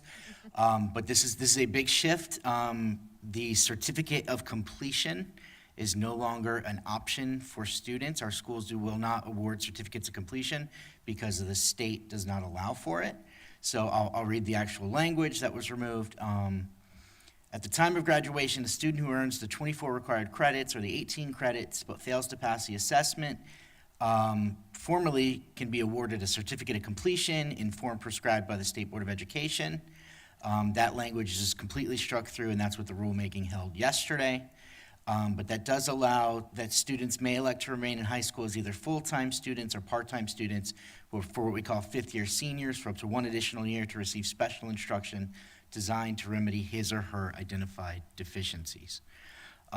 So we are removing the certificate of completion because the state has told us to do so. And we've updated that in the progression plan. We've already talked this through with our school admins in our July meetings, and we're going to continue and follow up on that as needed. I just have a quick question on that. So what is our plan going to be for, because those fifth-year seniors are non-funded, right? Yes. I mean, we're not going to receive any FTE weight for them. Is there flexibility in how we offer that? So we have the option of full-time or part-time enrollment. We do have to offer something, but most of these students are either missing GPA, which could require credit recovery, or they're missing a concordance score, which could look like tutoring and support in their needed tests and opportunities to take those tests. How many students, do we have the number? If not, we can do it at a later time. How many students would be eligible for this option had this been true in May of 2025? So the number I have is bigger than that. I just have the number of kids we awarded the certificate of completion to. Mm-hmm. So it should be about the same, but it was 70 students across the district. Okay. So you're talking about 10 per high school. Okay. So it's nothing that is a grand impact. I mean, for those students, it will be, but I mean, from a center operation, when you're looking at the operation of our campuses. Correct. Okay. And ultimately, the student could work towards receiving a high school diploma. Yes. That would be what they're working towards, but they won't count towards our grad rate. They still count, White House might have to help me here with this one. They will still count towards our grad rate for that fifth year, right? No, so it depends on the timing of the graduation. So any of our students that graduate prior to the end of summer school, so whatever our end of summer school cutoff date is, will get reported Survey 5 as a graduate for that year. If they graduate past that, I mean, we still say a graduate, but they don't count in the school grade or district grade component for graduation rate. Yes, that's what I mean, is the ones that are coming back for that fifth year, Yeah, true after the fifth summer, year. they don't. And then, would we allow them to walk at the end of that fifth year? Have we had that discussion? Yeah, so we've allowed fifth-year seniors to walk. Participation in graduation ceremony is always at the discretion of the school principal. But having been a high school principal, if you meet all the requirements of graduation, I want to celebrate you no matter what time it is. Okay, thank you. I have one question on that, Mr. Ingram. So are we rolling that out to the students? Like they've received this message, they know when they started school this year that this is not an option for them? So we're rolling it out in the conversations we have with the counselors as they talk about their required concordance scores or GPAs. Most students don't peg themselves as recipients of the certificate of completion because they're working up until, The moment the of. last day of Okay. school to meet those requirements. But yeah, that is part of that conversation. And the big shift and the biggest reason we wanted this communication to be clear is that certificate of completion students previously walked at graduation, but now that we don't have a certificate of completion, those students won't be able to walk at graduation. And I'll just say, from my point of view, from my role, I get a ton of phone calls from parents and students years later who thought they had a diploma because they were awarded a certificate of completion and they walked at graduation, and now their job won't award them a promotion, or they won't give them certain responsibilities, or they can't go take college courses because that certificate of completion is not a high school diploma. So I think this could ultimately, there's going to be bumps, but this could help that communication and that clarity. If you're walking at graduation, it's because you're a high school graduate and you've earned a full diploma. Mr. Ingram, Thank you. Yes. Madam Chair, and I brought this up last week at our school board meeting, in particular, that we need to continue to push this, share this information, not just now, not just last week, but we need to constantly, I don't care if we have to come up with some flyer or something to make sure these kids are getting it all the time, and the parents, because we get the calls. We're gonna get the calls. You guys are gonna get the calls. The schools are gonna get the calls about my kid needs to walk and, all that kind of stuff like that. But we're being proactive right now. We're being very proactive. So I wanted to make sure that that messaging, that communication gets out to the schools all the time. It stays in the forefront, Mr. Whitehouse. Thank you. Yeah, absolutely. Yes, Ms. Thrower. I have two concerns, and this is something that the board may want to work together on in our legislative meetings with our legislators. It makes no sense to me to have kids have the opportunity to come back as a fifth-year senior and not generate any FTE. I mean, if they're in front of a teacher, the teacher gets a salary, we pay the teacher, that's convoluted, in my opinion. And so I would welcome any board member that would join me in making sure that if we agree as a board that it's convoluted, that we say so. That's number one. Number two, shifting to our students with disabilities. I'm seeing in the continuing language that the Florida Department of Education says the focus will now be on alternate pathways to completing a high school diploma. And this change is needed to ensure students receive appropriate support and recognition for their achievements. I'm going to be very interested to know what these alternate pathways are, and have they been communicated out yet? Because school's already started. Yes. Yeah, there's some promised in legislation that don't have the full criteria out there yet. We're waiting on some more info on those too. Okay, and it does kind of dovetail with some conversations that we've had a year or so ago with, for students that are almost penalized for being dual enrolled because they're still having to do all the other criteria for a standard diploma, plus they're doing their dual enrollment, which is very challenging.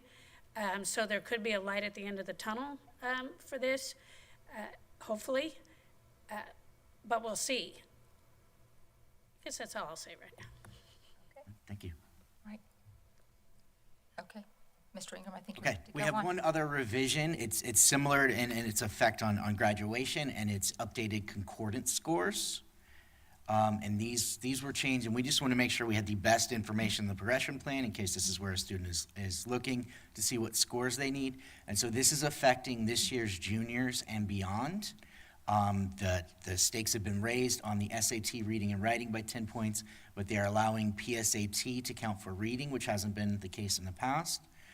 They're also allowing 10th grade versions of the PSAT and the CLT, and also the pre-ACT and then the ACT scores unchanged for ELA. And then the highlighted section at the bottom, we actually had an update this week that we're going to have to update before we post for the public review in September, because that date we thought was July 16th has been updated to August 19th, I believe it is, when they updated it this week. Our students who are currently sitting as juniors can use the old concordance scores if they earned them before they changed, which is August 19th. And then similarly, the algebra concordance scores, there are a few more options like the pre-ACT and the CLT 10. And the CLT traditional has raised the score as well. But this is not affecting this year's seniors, it's affecting next year's seniors and beyond, unless those students already earned a concordance score before this deadline. And so we're working on pulling reports for the schools so they can identify exactly what students earned what when, because there is a little bit of confusion here, but we're making every effort to be clear. Dr. James? Just real quick, I'd be interested to know, overall district-wide, how large did the gap grow in students who are now not eligible, or who are now deemed eligible? Because adding the PSAT may have picked up a few kids, right? Right. And then we have students who have yet to meet the mark, and so it would just be interesting to see the data, and maybe we can pick up a few more kids with the PSAT, maybe not, I don't know. But generally, I mean, I was a high school administrator when we lost the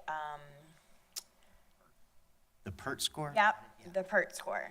And that was a crusher, because PERT was, I mean, I know why they did it, because PERT was they pretty raised it, easy. then they took it away. And it was a really easy way to get a kid across the finish line. And so now the CLT is kind of, which I find very interesting, that they take it online at home in a recorded screen. Do you know that? Do you guys know that? So my mentee is working towards meeting a concordant, which is the only reason I'm aware of this. But I was assuming she was going to CF or going somewhere to take this test, and they take it at home on a recorded screen. And some other tests are going that way too. That's just a broad trend. I find it very, how do they regulate the honesty in that? But, you know, whatever. So anyhow, if we had a little bit more data to see if we're picking up any more kids with the adding the PSAT, that would be interesting. Yeah, and we're working to offer all these additional tests at our sites and making sure we give every kid every opportunity to earn these concordance scores. Yeah, because the CLT has very restricted test opportunities currently. It's like one Saturday a month or something. Yeah, it's tiny windows like the ACT and SAT. Yes, and so I would love for there to be other opportunities for the CLT, like a on day at least, because I believe it is only Saturday, right? Right now, I think so. What? We offer in-school too. Okay. CLT, just like ACT and SAT, they have Saturday testing, but they also have in-school testing. So we provide okay. CLT to large groups of students, just like we do SAT and Okay. CT, and we proctor it. So the only time they're video record is if somebody's not proctoring it, and then they have to have somebody remotely watching the room to make sure nobody's in there helping them. Right, yes. Okay, then I only know the experience that my mentee has had, so thank you. So yeah, our next steps on these updates to the progression plan will be the scheduled public hearing and then the public hearing September 23rd. Like I said, I do have to update that July 16th date to the August 19th date that the state changed this week. That's it. Okay, thank you very much. Anything further from the board? Mr. Whitehouse, do you have anything to add? Yes, so thank you to Mr. Ingram for sharing these updates, and we know that a lot of this is going to be communication with our school counselors and school administrators, especially with the changes of the requirements and who is eligible for those requirements as we start to get very overlapping and confusing maps of students based on when you entered ninth grade, when you took a test, and so we work to sort that out. But I think, again, you know, this is unfortunately a side effect of having a lot of our session end late this year, is that we had rules that came out late, laws that were, you know, finally implemented after we'd already implemented our student progression plan. So hopefully we won't run into this next year. We'll have everything squared away from the get-go. All right, thank you very much. Is there any public comment? Okay, moving on, we'll move to item 7. Mr. Whitehouse, you want to introduce Mr. Butler? Yes, ma'am. So we'll have Ms. Yvette Dunn-O'Dall come up and introduce our speakers for today. So we're going to be sharing a little bit more about how we support our students in transition. And Mr. Butler will share a lot of the work, and then we have some friends from the community that are going to come and talk about how they partner with us as well in this process. All right, thank you, Mr. Whitehouse. Good morning again, board chair and school board members. The Mental Health and Wellness Department is comprised of a unique group of divisions and staff that provide a variety of services for the many needs of our students and our families. The Families in Transition program is tasked with supporting our students and families who are experiencing homelessness. These families have distinctive and varying needs, along with specific rights afforded through the McKinney-Vento Act. This morning, we will be providing an overview of the McKinney-Vento Act and how Marion County Public Schools ensures eligible families are protected and supported. With me this morning to provide this overview is Mr. Thomas Butler. Mr. Butler is the coordinator for the Families in Transition Division and serves as the district McKinney-Vento liaison. Mr. Butler has served in this role for the past 7 years, giving him in-depth knowledge and familiarity with the requirements and the services that are provided. Mr. Butler is also involved with other community groups and boards, allowing him to develop and solidify relationships and partnerships with the many agencies who offer additional supports and services for our families. These partnerships are invaluable to our success in this vital work. Also with us this morning is a representative from the Marion County Community Development Services to share more about these crucial community partnerships.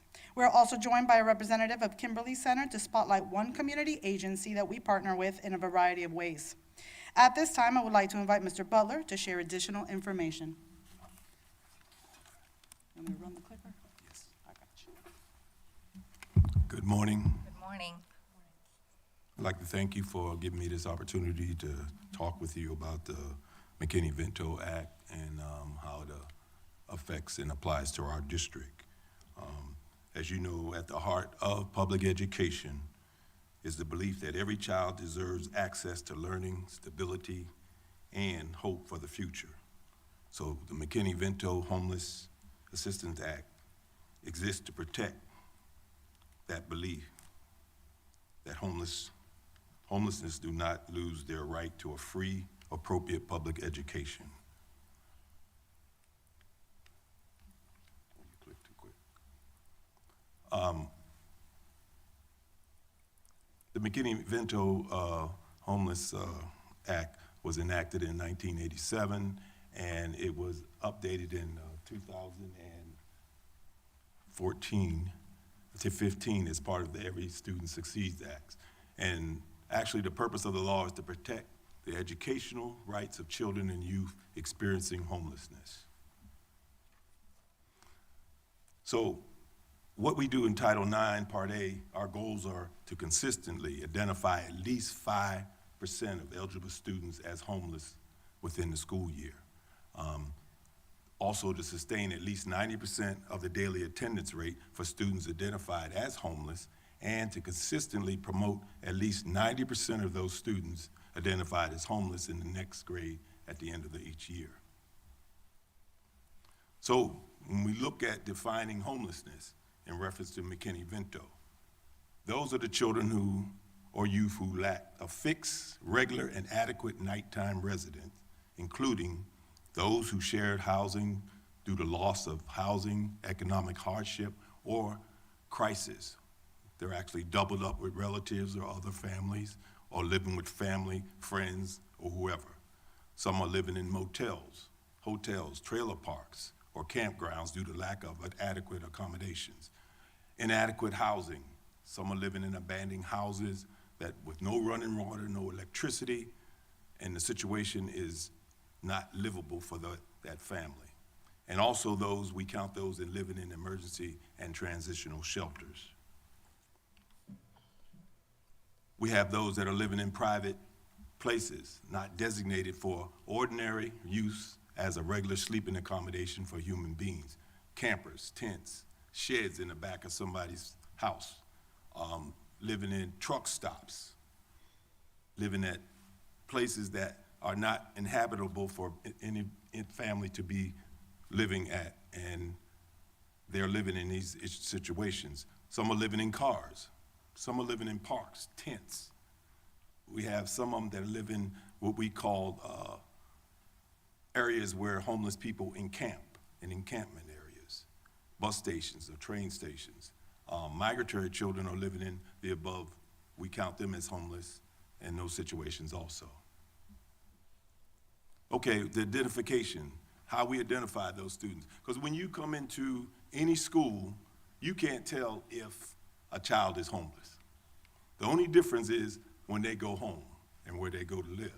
So a lot of times, some of the identification indicators would be missing the bus a lot, hungry coming to school, tardiness or absences, hygiene, poor hygiene, sleeping in class, lack of participation, lack of school supplies or adequate clothing or shoes, unmet medical or dental needs, social and behavioral challenges, and enrollment at multiple schools because they lack any type of records or gaps in learning. In 24-25 school year, we had 102 homeless students living in shelters. We had 1,007 that were doubled up with other families, family members. We had 314 in hotels and motels. We had 133 living in cars, tents, abandoned buildings. And our total number for 24-25 that were actually identified was 1,556. A lot of times we find that a lot of children do not get identified because of the fact that their parents kind of shield them from the identification of being homeless, because there's some barriers that out there that they think that DCF will take the children away from them. But we try to closely monitor these students and try to assure the parents with information that, hey, we can identify you as homeless, we can provide resources and services for you. Their student rights. Under McKinney-Vento, they have a right to immediate enrollment. That means if they come through the door and they don't have their records or they don't have their birth certificates, they don't have certain documents, it's the law that they must be immediately enrolled in school, and we get those documents and all those records later on. Because first, we want to stabilize the situation. We want them to get them to school because we know homeless school students will be able to eat breakfast and eat lunch, and we can provide services for them. They have a right to their school of origin. If they started at a school and they became homeless, and a lot of our homeless families move around in the county, and say, for instance, if they are on the north side and they become homeless and they get a hotel room or someplace for 40, then they have a right to be transported to their school of origin where they initially became homeless. They have comparable services to other students. They get free school meals and all the benefits of any ordinary student in our district. So, the McKinney-Vento program training identification.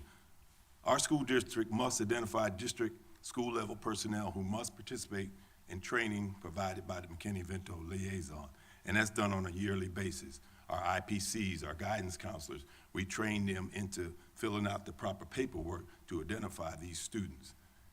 We identify and train personnel such as administrators, teachers, paraprofessionals, food service, and transportation on McKinney-Vento program. We also include a student housing questionnaire in the school enrollment packet, which is our homeless enrollment form. That allows us to get the proper information so that we can document that information so that that information is given to state reporting, so because those things are reported to the state every quarter in reference to homeless population. Transportation. Under the McKinney-Vento Act, it's required that all districts, all local agencies to meet the following criteria. We got to provide transportation to homeless students that is comparable to what is available to non-homeless students. We have to also provide or arrange for transportation for homeless students to and from their school of origin. We have a situation in which a student is a 11th or 12th grade high school student, and they were going to Denellen. Well, they moved into the next county. Guess what? We have to provide transportation. We have to get with the other county, make arrangements to bring them to the state line, to that county line, and pick them up at the county line and transport them to their school of origin.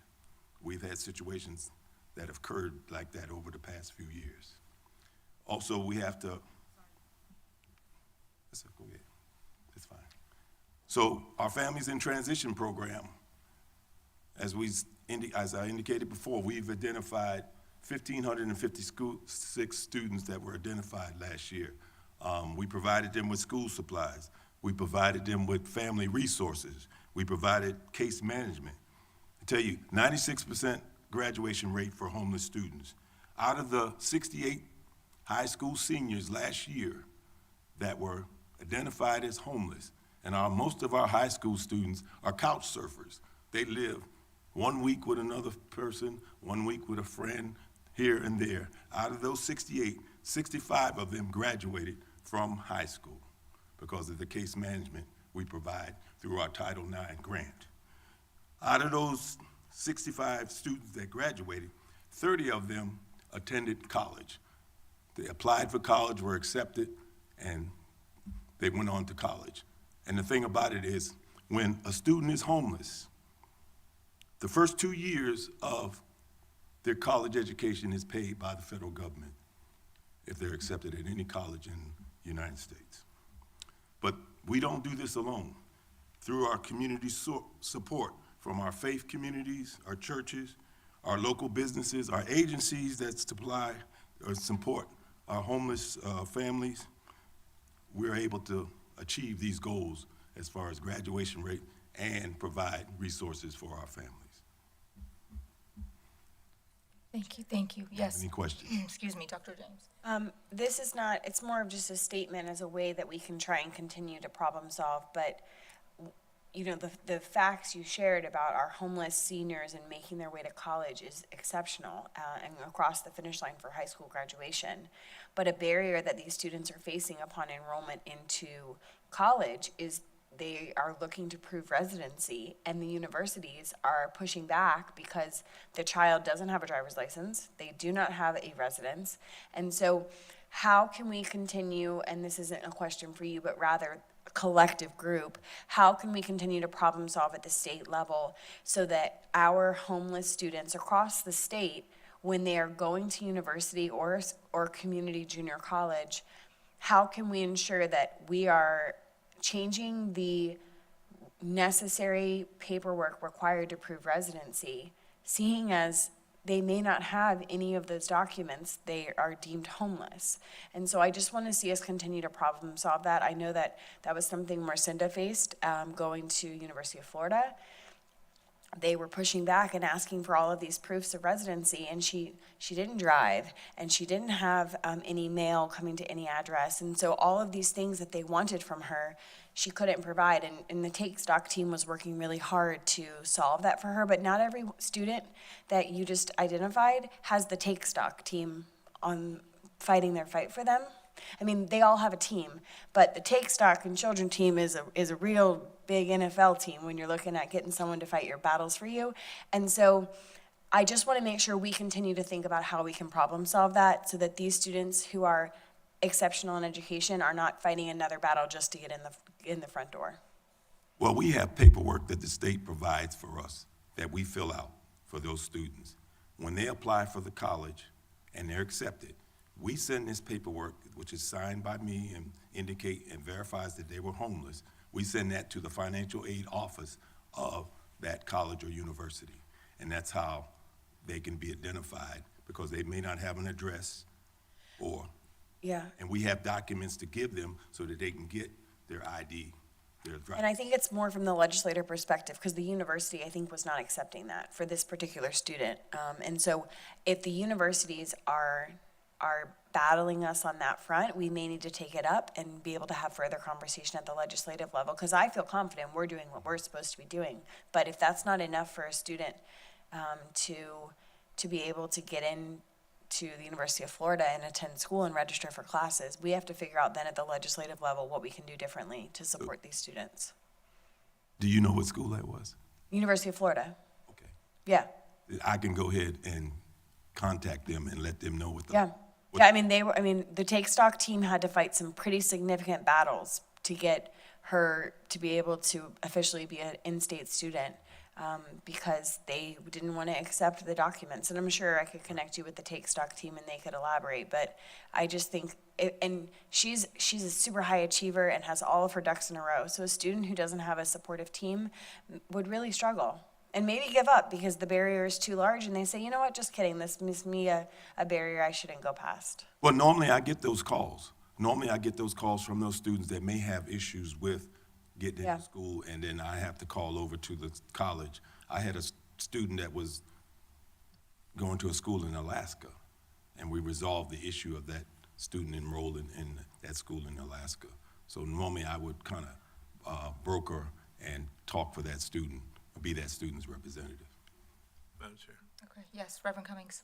Mr. Butler, Reverend Butler, thank you. Thank you, because I know the work that you all are doing over there.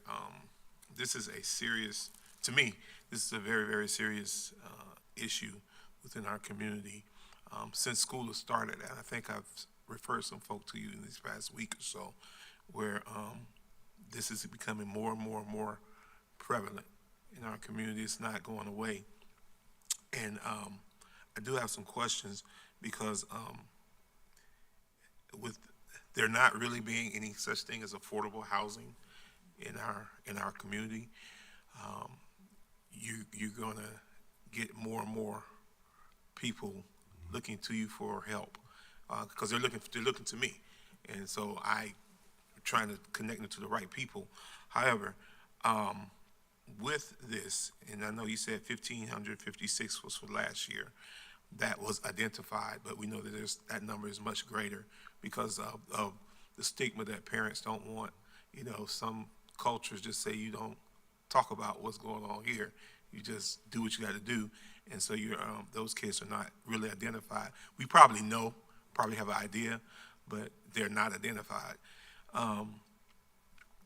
With some of these seniors, high school kids, are we doing any type of referrals for like job placement, kind of help them get after school jobs or anything of such with that? That's one question. The other question is with these, when you're homeless and you're transient, you're living day to day. And so it's not, you don't have file cabinets, you don't have resources to carry all of your documentation and stuff with you and keep it in a safe place. Do we have any MOUs or relationships with DMV, with Vital Statistics on getting birth certificates, helping them get IDs, not necessarily a driver's license, but just an ID. Those things are important because even if they want to file for public assistance or anything like that, they're going to need certain documentation to do those things. So do we have any memorandums of understanding? Do we have any relationships with other local agencies that help us to help them to be able to get back on their feet? I think most people they don't want to hand out, they want to hand up. And what is our role in that? And I'll start right there for a second. Yes, we have documents that we can give that student so that they can get their ID, they can get their birth certificates, because we do pay for their birth certificates if that's needed. Because a lot of times I have met parents down at the Florida Health Department and paid for their birth certificates for their children. We work closely because my staff, through Title IX, we work closely with those high school students that are coded homeless, and we meet every need that they may have, because we pay for graduation fees, we pay for field trips that they may have. We even pay for those sophisticated calculators that some of them in their upper math class have to take. We pay for that out of our internal funds. And those internal funds are funded through our churches, through our businesses, and those organizations that provide money for our children. And I want to pause right there because that you just said something, because my church does it. I do it. I send a check. We do certain things every month to certain schools to help them have resources to do certain things. But one of the things that I'm looking for, and I'm thinking, board, this is something that we probably do need to approach the legislature with. When I worked for the Department of Corrections, we didn't want to release an inmate from prison that did not have a birth certificate, that did not have an ID. If they were a Florida resident, meaning if they were born in the state of Florida, it was our job to make sure that this person, when they were released from prison, received their ID and a birth certificate so that they had a start when they transitioned out. I'm thinking that, and it was to no cost to the inmate. There was no cost to the inmate. There was no cost to the Department of Corrections budget. There was no cost to anyone other than it was a understanding with the two agencies. And I'm thinking that we shouldn't have to pull funds out of his budget to purchase a $10 birth certificate. I think it was $10 or $12 or whatever they are for a birth certificate. I think it's about $12, $12.50. 12, 15, I'd say $15 or less. That should be something, because we're all in this together. That is something that we need to approach our legislators about. We're looking for things to bring to them, Dr. Campbell, for FSBA. Those are some things that we need to have, because the homeless problem is not going away anytime soon. And this helps these kids, this helps these families, and it helps us budget-wise, money-wise, where we're not trying to pay for all these birth certificates. We're not trying to pay for all these IDs. And again, every inmate that came out of prison, if we were able to get it, they got a brand new ID card, real ID compliant, and they got a birth certificate. And I'm thinking that is something that we, as boards, need to approach our people, our legislators about, because this is going to help us. It's going to help those kids. Same thing when it goes to, as Dr. Campbell was just stating, when these kids get ready to go to college, they have those credentials in hand. And not because, to be honest with you, some of those things you can't even apply for financial aid if you don't have the right credentials. And so let's help them get ahead by working on trying to get these things in place, and that not being a cost to us. I'm sure you'd rather use that money to put someone in a hotel than to buy a birth certificate. And well, we used to have money for hotels and motels, but we do no longer have that, because it has to come through the churches or organizations correct. that give it to the schools. Yes. I've gotten several requests. We're in 9 days in? I've gotten 5 requests already this year to my church. So I know there's a huge issue, guys. There's a huge issue with this. Thank you, Reverend Cummings. Anything else? Yep, Dr. Campbell. Thank you for continuing this conversation. I had the opportunity to speak with someone recently who was asking me specifically about the homeless student population, because they're coming in on 40 and having to stop behind a school bus at every single, or coming in on 27 every single, they're like, and a dozen kids at every stop in front of every motel, and they're all, and how are we, what does that look like, and elaborating more on that. And I know our partners are here from the community services and all, and these are things that we talk about some in Governor's West and others, but to get into a permanent housing situation, the cost for first and last month's rent and security deposit and all of that is roughly $4,000, I believe. And so families may have the funds to pay weekly in a motel, hotel, something like that. But the amount of money they actually have to pay that weekly is also going to depend on how nice the facility is that they're staying in. But they're paying upwards of $1,500 a month, if not more. So they have the money to potentially pay for a more permanent housing situation. But they just don't have the funds for all that startup cost. And they may not have the credit for it, and they may, so I think those are large community conversations that our community partners are having.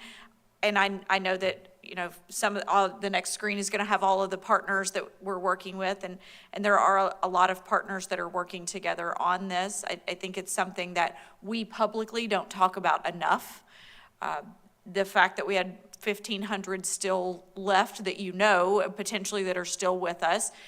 I'm curious to know when we would have an updated number, at least to know. So if we had 1,556 last year that were identified, and 65 of them were seniors and moved on from us, so it's still roughly 1,500, but some of them have potentially moved on to other locations, or they have found permanent housing, or about when do we start really updating that number to know what is our real number right now? And we know that's going to fluctuate, because we know what a person's situation today is a point in time count, like the county does. It's a point in time, but about when do you think we'll know at least the status of that roughly 1,500 students? Well, normally, starting in the summertime, July 1, we call all the previous families that were homeless to find out what their situation is. Are they still in that situation?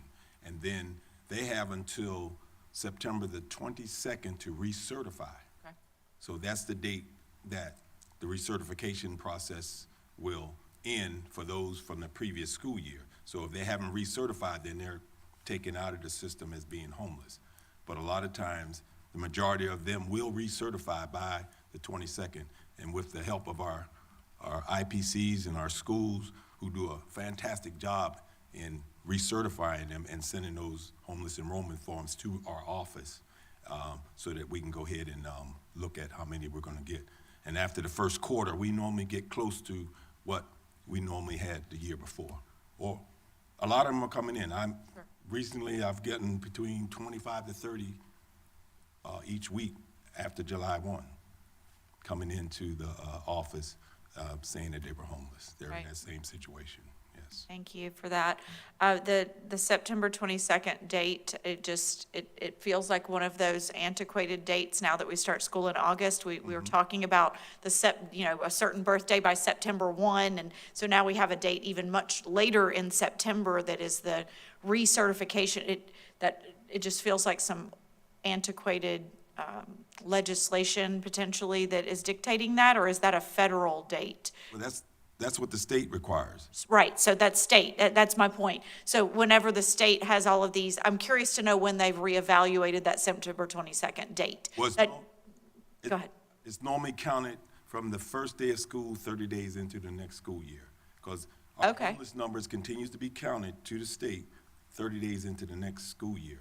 And that's how our funding is added on to our Title IX. It determines how many homeless students you have in the district. And that's not 30 calendar days, it's 30 school days? 30 Okay, well then that probably is. calendar days, I believe it is. Is it calendar days? I believe it is. Okay, then again, if it's a calendar day situation, it's an arbitrary number that's created somewhere along the way. Anyway, because our first day of school was the 11th, and so if it was 30 calendar days. Regardless, I was curious about when we would have a number, so knowing it'll be late September of sorts, to know at least the status of those former almost 1,500, and then the upcoming numbers. That'll be helpful for us to know as we continue these conversations. But I think the hotel motel conversation is an interesting one because of the numbers of students and just the cost it is. It further speaks to a whole different topic of conversation about school readiness funding, and that's available for childcare. The legislature, we are potentially working on moving that number from, currently it's 150% of the state median income in order to meet the school readiness childcare fund.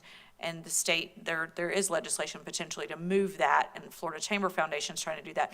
And if we can get childcare for individuals that are in poverty, then that can get them to work, that can get them to out of a transitional housing situation. So it's just cyclical. It really is. And so there's just lots of areas we can tackle to try to help our kids.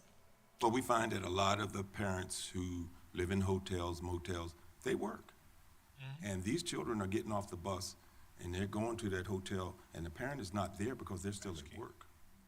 So we try to work with them. We try to work with the schools to see if there's an after-school activity. We try to work with the churches to see if there's an after-school activity that these students can participate in. So if you have a child, because many occasions I've seen children 7, 8 years old letting themselves into a hotel room. Nobody's there because the parent is working. Sure. You know, so we try our best to try to find out what we can do, and with our community resources and our community agencies, we try to work together to try to help those families. Right. So.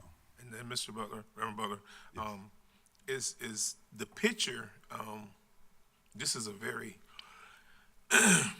sanitized view of this issue, when it's really an ugly picture, because when you look at it, you're right, there's a lot of parents in a situation where it's 6 or 7 people in a hotel room, several kids from different schools, transportation, trying to get them to the schools, parent is working, just trying to maintain the hotel room. No stove, no nothing, just trying to maintain the hotel room. And that could be anywhere from $500 to $600 a week. That's right. A week. And so that's not counting food, that's not counting trying to pay for a car or transportation or anything like that. That's just living, just trying to survive. So I have to say this. I truly appreciate our community partners who give, who have taken it upon themselves to give to certain schools, to have recognized that need. I know sometimes it can be challenging trying to get the funds out to do what they need to do to cover those rooms and stuff. Just to even give folk a gift card to go get something to eat is challenging. But I truly have to thank our community partners, the many, and you got a lot on this slide, but there's a lot that give anonymously or that give that don't want their names out there, that just give just to support this group. And oftentimes, and somebody may say, well, 1,556 kids is not a lot, considering you got 40-something thousand students in our district.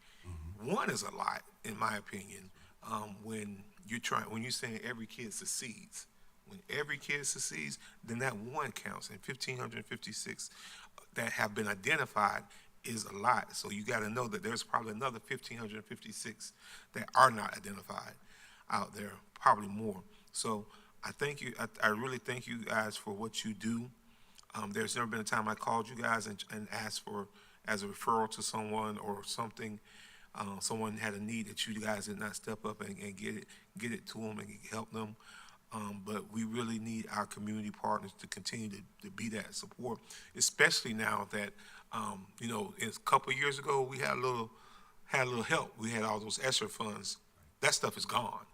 That stuff is gone. I know towards the end of the last year's school term, you and I had some conversation, and you and I, Ms. Boston, had some conversations about some of this because those funds were gone and you didn't have it to be able to put people up in those hotels and those motels and stuff. And let me clear this real quick, because we keep saying hotels and motels. I don't want anybody to think we put them in the Hilton or anything of the such. No. They're not. They're not in a luxury. They're not at a resort. They're not on vacation. These people are in hotels where they can just survive. I had someone call me the other day who has housing, but the housing is so bad because I think they have pests in the house with the pests, not pets, pests that it's created the environment where they can't breathe in the house and the kids have asthma. And so it rolls over into the school, because now when the kids come to school, they're falling asleep because they've been fighting all night just to not get bit. Am I making sense? Yes. Right. So this is real. This is not New York City. This is not LA. This is Marion County, Ocala, Dunellen, Chatmire, Buzzard-Ruth, Florida. This is here. So we have real issues in Marion County. And we have a lot of community support, because there's a couple of times through the past couple of years, we've had middle school students who could not pay for their trip to DC or wherever they were going. And we were able to fund that trip for them. One time I called my wife, and she had people at her school to get the money together, and we were able to fund a trip for one of the kids. So, I mean, I normally call different people when they just reach out and try to help us, because they're my kids, right, in a sense. We provide clothing, shoes for them, and it's new clothing. It's new shoes. We don't give any kid no used clothing, no used shoes. It's all new clothing, because I know what it is like to go to school with hand-me-downs. So my thing is, I'm gonna make sure and sacrifice and get the funding so that they can look like any other kid that goes to school. Right. Yes. Thank you. Yes, Ms. Thrower. Thank you. And in addition to this list of fantastic partners, I really wanted to acknowledge Vets Helping Vets, formerly known as Veterans Helping Veterans. Of course, anyone would think that they help veterans exclusively, but after attending several meetings regarding our homeless challenges with Councilman Hilty and yourself and others around the table, it became very clear, because of the location of Vets Helping Vets being right next to the library and on the boulevard, they're having people show up to their doors that are homeless, and they are being welcomed and, using the showers and getting support. It is a tremendous issue. I've already learned a lot. You think about the working poor, and my vision of the working poor is a family that lives just in a much smaller house and has a beat-up car. But we have the working homeless, and they are much more invisible than the folks that we see often panhandling. There's always in a population going to be people that just aren't ready to accept help. But the working homeless are the ones that are trying to maintain a job, trying to do what's best for their kids, living in horrendous situations, and trying to keep it all together. And also and speaking to the point about 7 and 8-year-olds coming, home to these places or to the Walmart parking lot, wherever the car happens to be, it comes back to transportation, because it would be great if these kids could remain on campus, for 21st century and sports activities and those kinds of things. But who's going to pick them up and get them back home? And I had the privilege of filling in as the board member on Governor's West this month, and it just so happened that the speaker of the month was the representative from Suntran, and talking about, their challenges with on-time pickup or on-time delivery and so on, and their scheduling and where the buses run. And I did ask the question, if there is thought put towards dismissal times at schools. I wasn't sure how old a kid has to be able to ride the bus, by themselves. But if they're living in town and attending schools in town, wouldn't it be nice if they had the opportunity, if it's right on the bus line, to be able to then take the bus home and be dropped off somewhere near, a hotel or wherever they're living. So my hat is off to Councilman Hilty for really taking the lead on this, because speaking of true affordable workforce housing, which is what working homeless really need, there truly had been no action. In fact, I was interested that when I raised that question about all of the development a few years ago at I think it was our very first joint meeting of elected officials, there had been no action at all on utilizing the resources of the affordable, the Live Local Act, or anything else to try to help cover this base. And what I know now is that through the good work of Councilman Hilty, according to my understanding, that he has partnered with at least one local developer that is bringing, I see you nodding, Mr. Butler, starting to at least build something. And so that is a great start. But there is a huge difference between the pick count that is done, the point in time count that is done once a year to identify who is homeless. There's that barrier of folks not wanting to self-identify. They're very mistrustful of people they don't know coming into their encampments. And obviously you try to build the relationships, and the people that are doing this work are doing all they can. But the way we quantify someone that is homeless through McKinney-Vento is much more broad. And I think, therefore, it is much more indicative of how many folks we're really dealing with, and probably even a lot more, as we're saying. So there is so much more work to be done, and so much more, I just think, acknowledgement. We have a great community, and the community is willing to step up, and they do in so many ways. But when it comes to housing, true housing, we are really far behind. And so hopefully by continuing to have conversations like this that are honest and raw, the perception of the homeless will begin to change a little bit too. Because it's just very different than the ones that are more hardcore, that are just on the streets and they're just not ready. I think that we have a lot of working homeless that are ready and could be even more contributors to our community if they could just get some stable housing. So thanks again to Vets Helping Vets. Miles McConico, very dynamic young man, is up to it, in it, but to his elbows, just really good people that are working on this, yourself included. Yes. Thank you. Thank you. Mr. Butler, I have one quick question for you. First of all, thank you for the work that you do in supporting our students. But on slide 5, you mentioned, let's see the lingo you used, immediate enrollment. So do they have to have any records of vaccinations or anything, or they just enter school? Or do we have a process that we go through when they show up? They enroll them, they enter school, and we get those documents they need. They have about a 30-day window to produce those documents if they're homeless. Okay, so there's that's an exception to our regular rule, Yes. correct? Correct. 'Cause Right. Because we we wanna had get- we had seventh graders that couldn't start school, right? So this would be an exception, okay. Because we want to get them in school, stabilized, and find out what they need. And then we work on getting those documents. Collected. Yeah, that's right. Okay. We All want right, to get them. thank you very much. I'm sorry to ask that very basic question after such compassionate conversation. It's just a piece of the puzzle I didn't know. Yes, Thank you very much. correct. So very quickly, as you can see here, most of these are our partners through the Continuum of Care, our COC. At this time, I'd like to invite Ms. Robin Ford, our Deputy Director of Community Development Services, to give us some more information about those partnerships.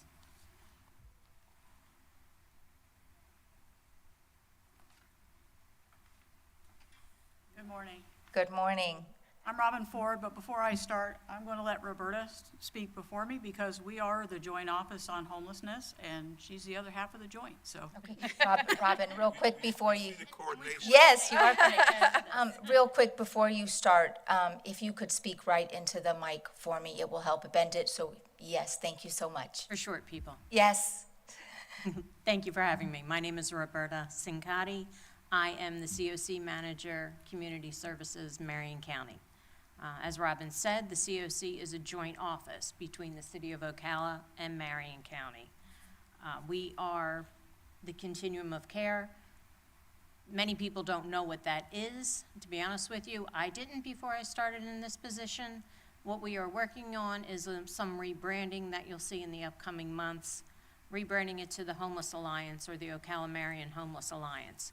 So it gives a broader understanding. We're going to do some new website and some branding so people know where to go to get some information.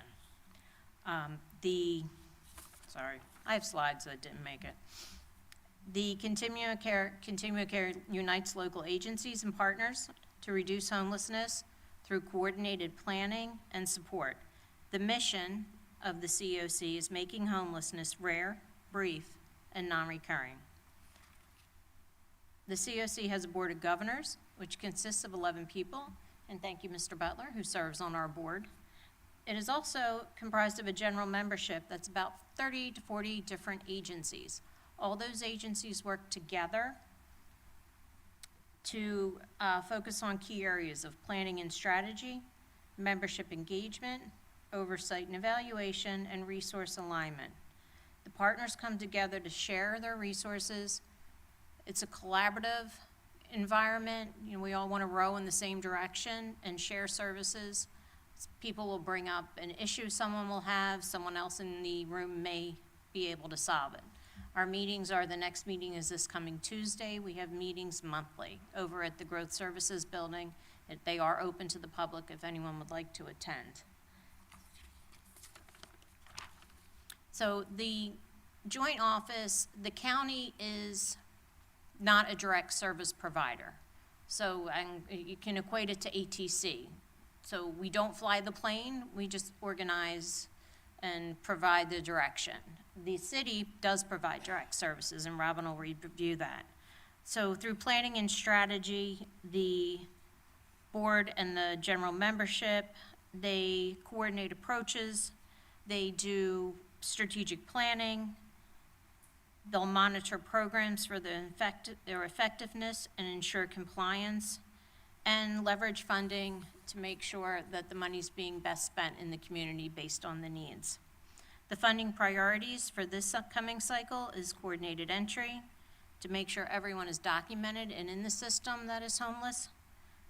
We are working, new to this coming cycle is a housing navigator, as you mentioned, affordable housing, is a need. So we're bringing on a housing navigator to reach out to landlords and property managers to increase affordable housing. And I'm sure as everyone's driven down 40, you've seen the Carrefour complex that's going up that'll have 59 units and have affordable housing in there as well. Case management is a priority, emergency shelter, permanent supportive housing, and transitional housing or rapid rehousing.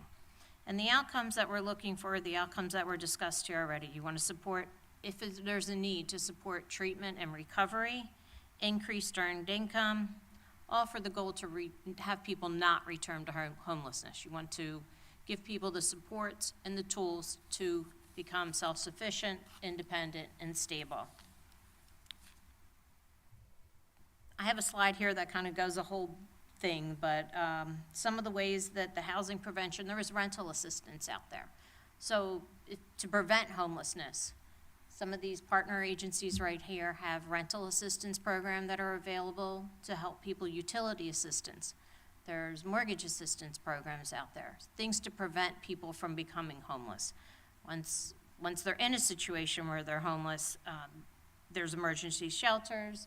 Robin's team of extremely talented people have street outreach, and will go meet people where they're at to assess their situation, add them to the coordinated entry list, and refer them to the providers that can help them get back into, through rapid or transitional housing, back to a stable environment. I'm going to turn this over to Robin. I don't want to take too much time, but please, if you are interested in what our agencies do and that they all work together, please come to a COC meeting. We would love to have you. Thank you so much. Like I said, I'm Robin Ford. I'm the Deputy Director for Community Development Services over at the City of Ocala. I'm also the manager of the Office of Homeless Prevention. So we're the other half of the joint office. The two main functions that we provide are coordinated entry and homeless management information systems. So something that you may not be aware of, but when someone receives services at Interfaith or Salvation Army or any one of these different agencies that are listed on your board here, that information is put into a computer database. So we call it HMIS for short, but we have that system at the City of Ocala. Even though we work for the city, we work through the entire county. So all of those different agencies input that information into the system. Now, there's two purposes for that. The main purpose is to be able to report it in a manner that HUD wants to see, because a lot of the funding that we get is through HUD, so that system has to be HUD compliant.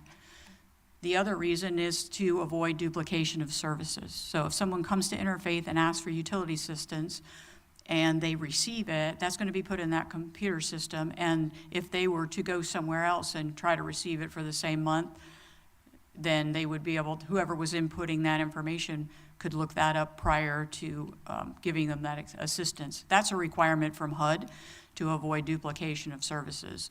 So it also gives you information about the client, fills in gaps that they may have been assessed by another different agency, and you'll be able to look at that information. There is some information that is confidential in there and can be locked down by the individual agency, such as their case plans, their goals, and things like that, that the individual agency can lock down so it's not visible to everyone. But the normal information that would be useful to other agencies is in there. The only exclusion to this is domestic violence victims. They have a system, but it's a separate system, and it is not integrated with the other agencies, and that's for safety reasons. So that's basically what our coordinated entry is, the second portion of that. And coordinated entry is required by HUD for certain types of funding that comes through the system through the county. It's required for rapid rehousing, permanent supportive housing, whereas the most vulnerable people in your area are helped first, because agencies all over the United States tended to take the people that had less issues and put the money there because they were easier to help and they were on their way. And then those people that were at the top as far as having the most issues, most difficult to house, that they never got to them. So they ended up, because the numbers are important to all of us, numbers are important for our success, so that tended to be the problem. So the coordinated entry system allows us to do an assessment. Now, for the coordinated entry, we're only working with the literally homeless, and that is different than McKinney-Vento. So we're going to be looking at the people that are living in their cars, in parks, train stations, airports, abandoned buildings, cars, their own vehicles. That is where we work on coordinated entry. That doesn't mean to say our office doesn't work with others as well that are under McKinney-Vento, but I call other partners to assist them. And that's when I call Vets Helping Vets, and I call Interfaith and all the different agencies that might have rental assistance, because if they're in an apartment, they're not homeless. They don't meet my literally homeless criteria. They don't need my outreach team. The literally homeless, they just are in a different area, and there's different money for different problems. And it's very important for us to get to the bottom of what this individual family, whether it be a family or an individual, of what their situation is, so that we can steer them in the right way, so we don't waste anyone's time and send them down a path that's not going to be able to help them just because of the parameters of the funding. Because all of the funding sources that we have income limits and different criteria that the individual has to meet. Some of them have to have a disability in the family. Some of them have to be chronically homeless, which would mean they'd be in that literally homeless status for a year or more. So that outreach team, they assess that person in person, and they talk to them, and they figure out where they need to place them in the system. And that's what outreach does. Our outreach team as well goes out into the encampments. We have a great deal of success if we can pull someone out of an encampment and get them into shelter. That might be in a family situation, but most often it's a single individual. If we find someone that is in a family situation, it's basically somebody that says they're living in their car, we do everything we can to get those children off the street, whatever we can possibly do. We'll be making phone calls, and there's not hotel motel money out there in our system right now, but there are some agencies, talking federally, but there are some agencies we can pick up the phone, churches, and say, hey, I really need this family. Just did it this morning, and got somebody to say, yes, we'll go forward and do this for you. So it's that discretionary money that church agencies, different organizations have that's not tied federally. So as far as McKinney-Vento and literally homeless, yes, they're different. If they're McKinney-Vento, they may not be literally homeless, but if they're literally homeless, they are McKinney-Vento. So Thomas Butler and I work together on that list when September 22nd runs around. He's going to compile all those lists. We do it each year. And he's going to figure out which one of those people, what group of people are literally homeless. And then he's going to forward that based on what their answers are to the questions.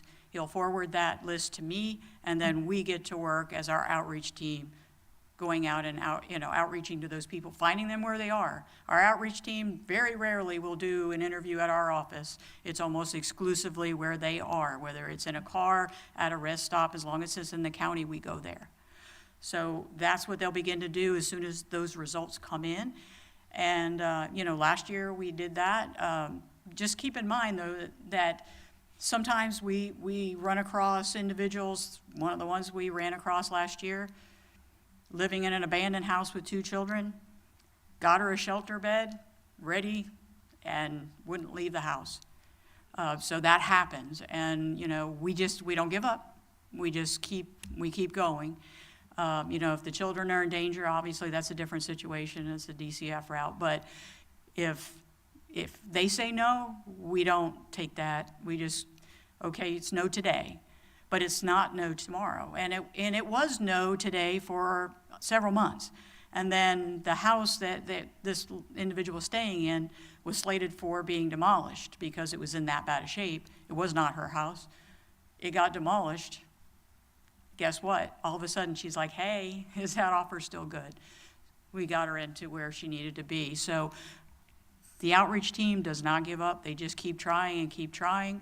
And even if they keep saying no, we keep trying, and, that population being in cars or in encampments, they're constantly being moved around because they get trespassed off property. We had one that was in a parking lot for a long period of time, and then finally the parking lot said, no, you can't be here anymore. And so now we got to look for them, Sometimes they'll let us know where they're at, but then we just have to try to find them and ask other people who know them and, are familiar with them as to where they went. So we try to develop the relationships with people, even if they're not ready to go to housing or not ready to go to shelter, just to try to get them to trust us and then make that final leap. Because if they've been living in an encampment for a long period of time, it's a huge jump to ask somebody, here's a lease, even if you're paying for it, here, sign this for a year. A lot of them just are scared to death to do that. As far as families, we see less in the encampments. We see very few families in the encampments because we have so many providers that are willing to do something. We have Better Together that has worked with a lot of our mothers that need to be in recovery, but they don't want a DCF case. They don't want their children taken away. And Better Together coming up and saying, yes, we'll put your kids somewhere while you get better. That's been amazing for our community. And just, Arnett House, Kimberly Center, all these different places that are just, really going out of their way to help us with people like that are struggling with addiction and allowing us to get them into programs that are free. It's just a matter of they're going to be away from their children and they don't have family members still in the picture that are willing to take the children, and an agency stepping forward like that has been amazing. So as far as the PIT count, I just wanted to go over something really quickly. Our PIT count is basically just a point in time. It's one day out of the year. And for the same, Mr. Butler was talking about around 100 kids at any particular time being in shelter as an average for the year, where our PIT count said there were 88 on the night we did it. It's scheduled. HUD says we have to do it in the last 10 days of January because they want it to be consistent all around the United States, because our numbers in January are completely different than our numbers in July just because of the transient nature of the population and the weather. So our numbers in January are high, whereas Michigan's number in January, unsheltered, are virtually non-existent. Well, it just so happened this year our unsheltered number was much lower because I picked the date, so it's all my fault. It happened to be the coldest day of the year, so there were a lot of people not happy with me that were out there trying to interview all these people. But, you have to pick the date 2 or 3 months ahead of time, so you're just guessing. You got 10 days to pick out of. So unfortunately, that whole week was very cold, which meant that a lot of our normally unsheltered homeless either got together and pooled to get a room somewhere, because they do that when it's cold like that, if they're not eligible to go to shelter, maybe because they have a violent felony background, or they've just been in the shelter and been, taken out, they've been trespassed from the shelter or whatever. A couple of them get together and afford a room that night or that week, because that whole week was freezing. Or they go do a weather night at the Salvation Army. They open their doors, and at that particular night that we did the count, there was, almost 30 people just laying on mats in the floor because it was so cold and they weren't outside. We do count them. We just count them as sheltered. So our numbers were not very different from previous years. They were less unsheltered and more sheltered. So does anybody have any questions that I can answer? Oh, yes, Mr. Orr. Thank you, and first of all, thank you. The work that you do is so needed and so commendable, and the ongoing follow-up that you do, I'm sure, is at times just very rewarding and also frustrating and exhausting, and because you never know when someone's finally going to say yes, and so it's so appreciated.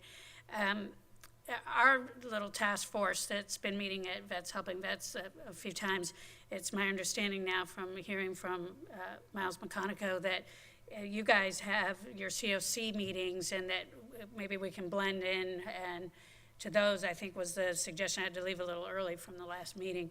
When does the COC meet? It's the third Tuesday?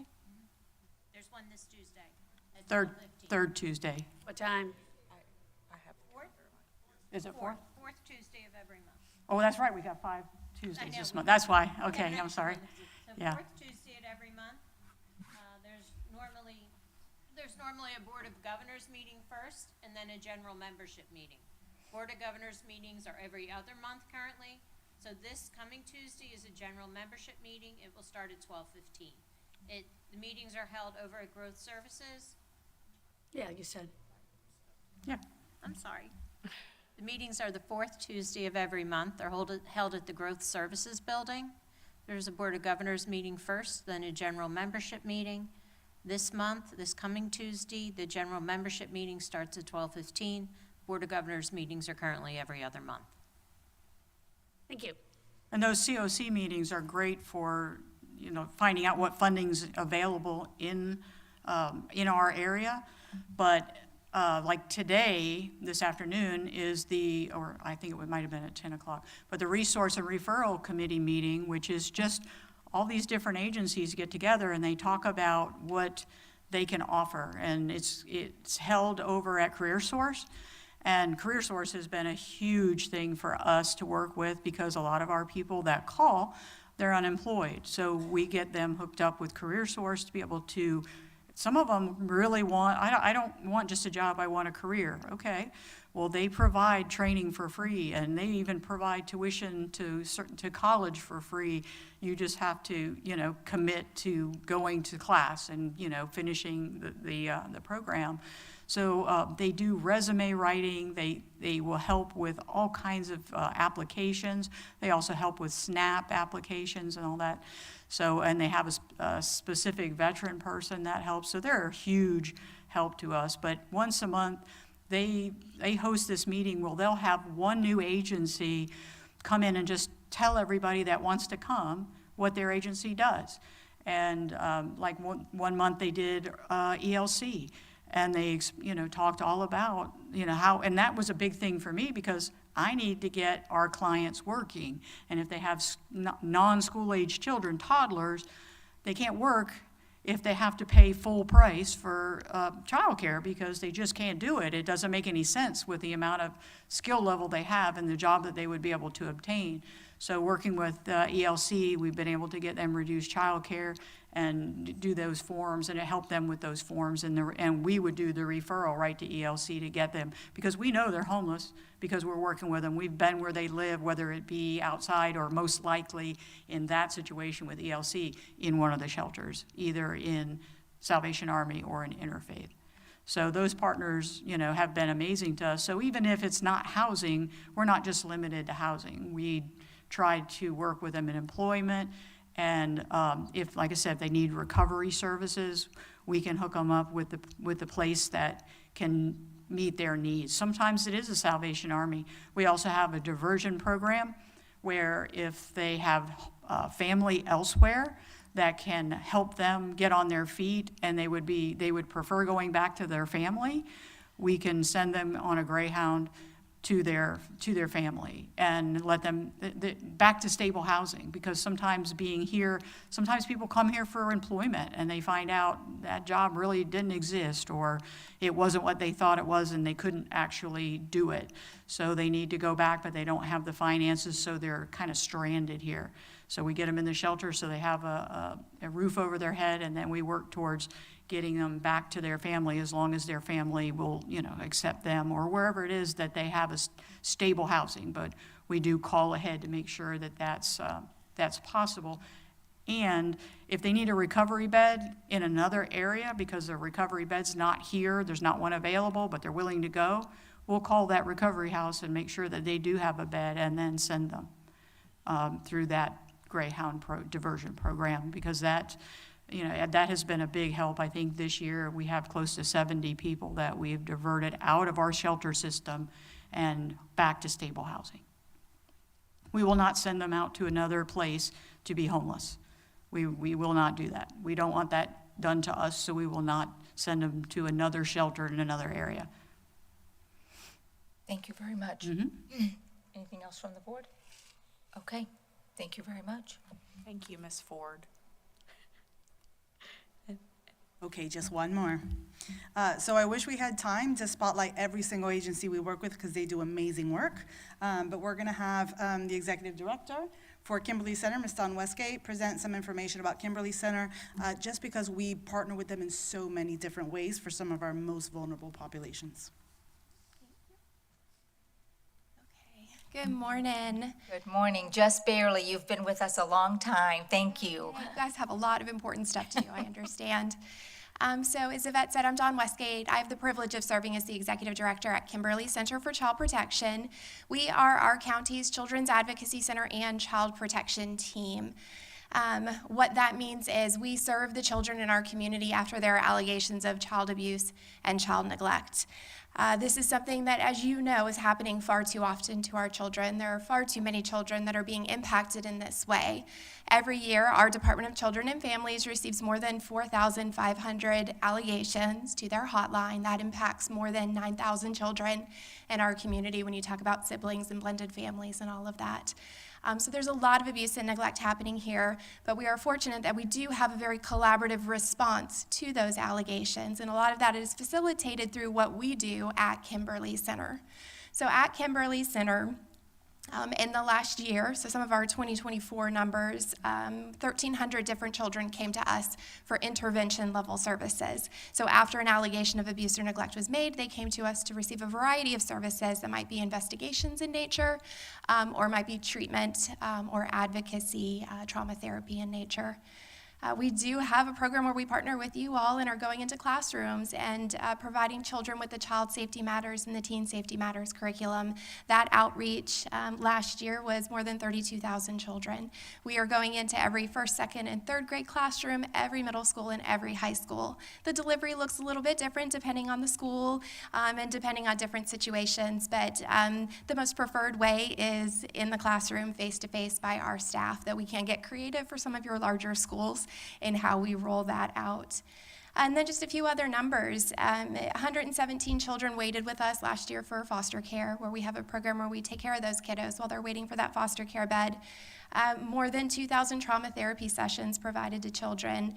And when you combine our medical exams and forensic interviews, our investigative services, more than 1,000 different investigative services were provided by our amazing team at Kimberly's.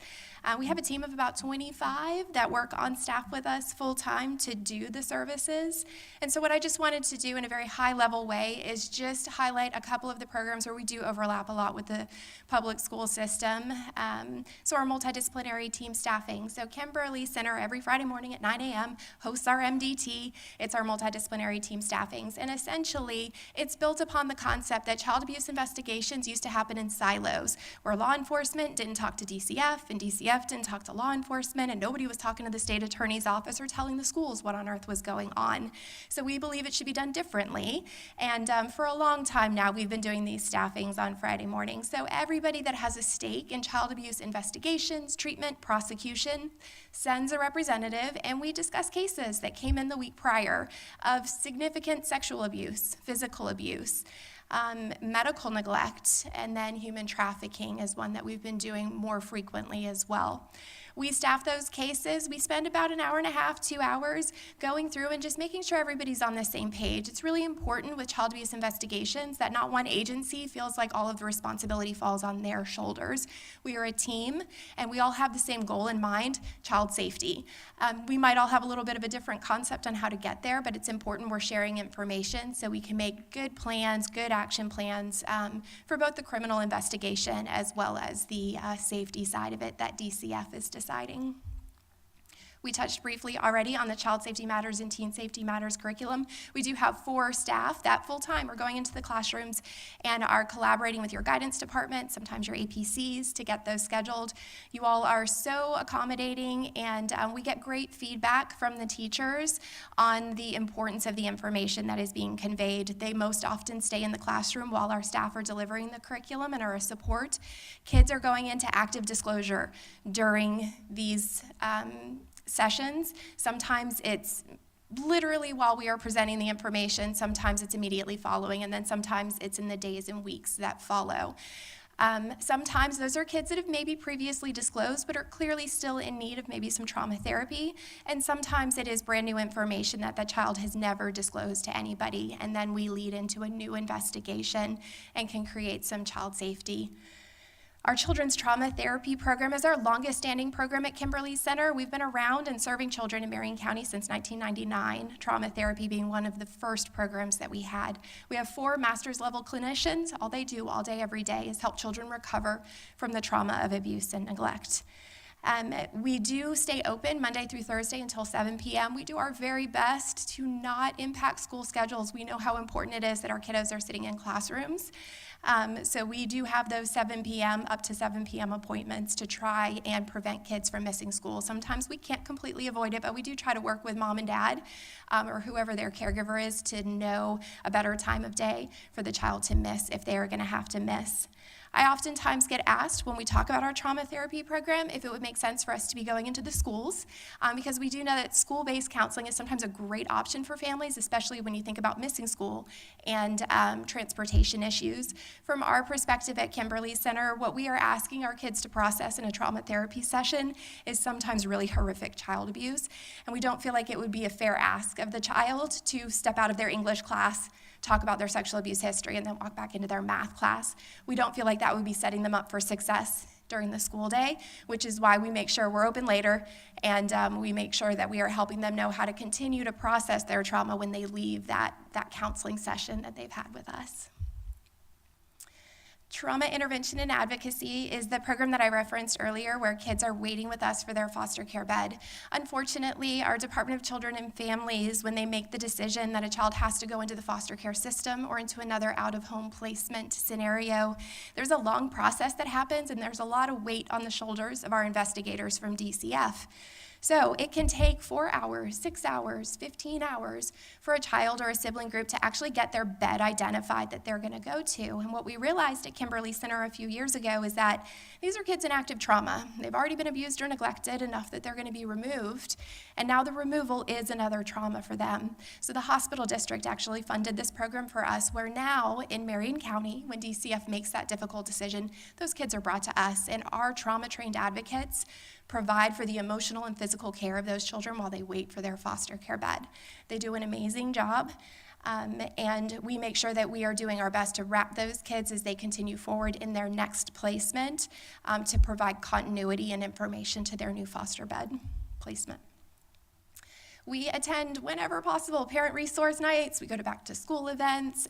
Different schools that are working with our prevention team will say, hey, we've got this planned at the school, and they'll invite our staff to come out. We've been doing a lot more information in the world of internet crimes against children, which, as you can imagine, is growing at a staggering rate. There's great concern for our children that are being impacted by crimes related to online exploitation. So we're trying to provide a lot more information to parents and caregivers related to that. So just know that we're a resource. And then just lastly, case by case, we are here as a partner for our students and for our kids, and we know how much support our teachers and our schools are providing to them. So we want to make sure that we can get all on the same page whenever possible. So my staff are always on the phones and communicating with different levels of staffing at school. So we just appreciate the collaboration that does exist. And I will end by saying, if you have never come to Kimberly Center to take a tour, I would just welcome you to do that. Sometimes it can be hard to understand exactly what on earth we do there. And the best way is just to come through and do a tour. So I would welcome anybody to reach out to me, and I can have you come through and just share more about our work that we do. Any questions? Thank you so much. Board, any questions, concerns? Yes, oh, Dr. Campbell, I didn't see you. Thank you. And Dawn, I'm sorry I haven't just picked up the phone and called you because I have all these things running through my head, as you heard earlier. So thank you again for being with us for 3 hours now already. I know that you've been sitting, waiting patiently.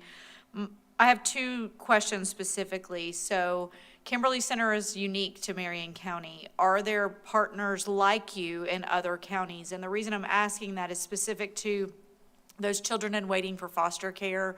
Friends of mine that are foster families have children coming in from all different counties.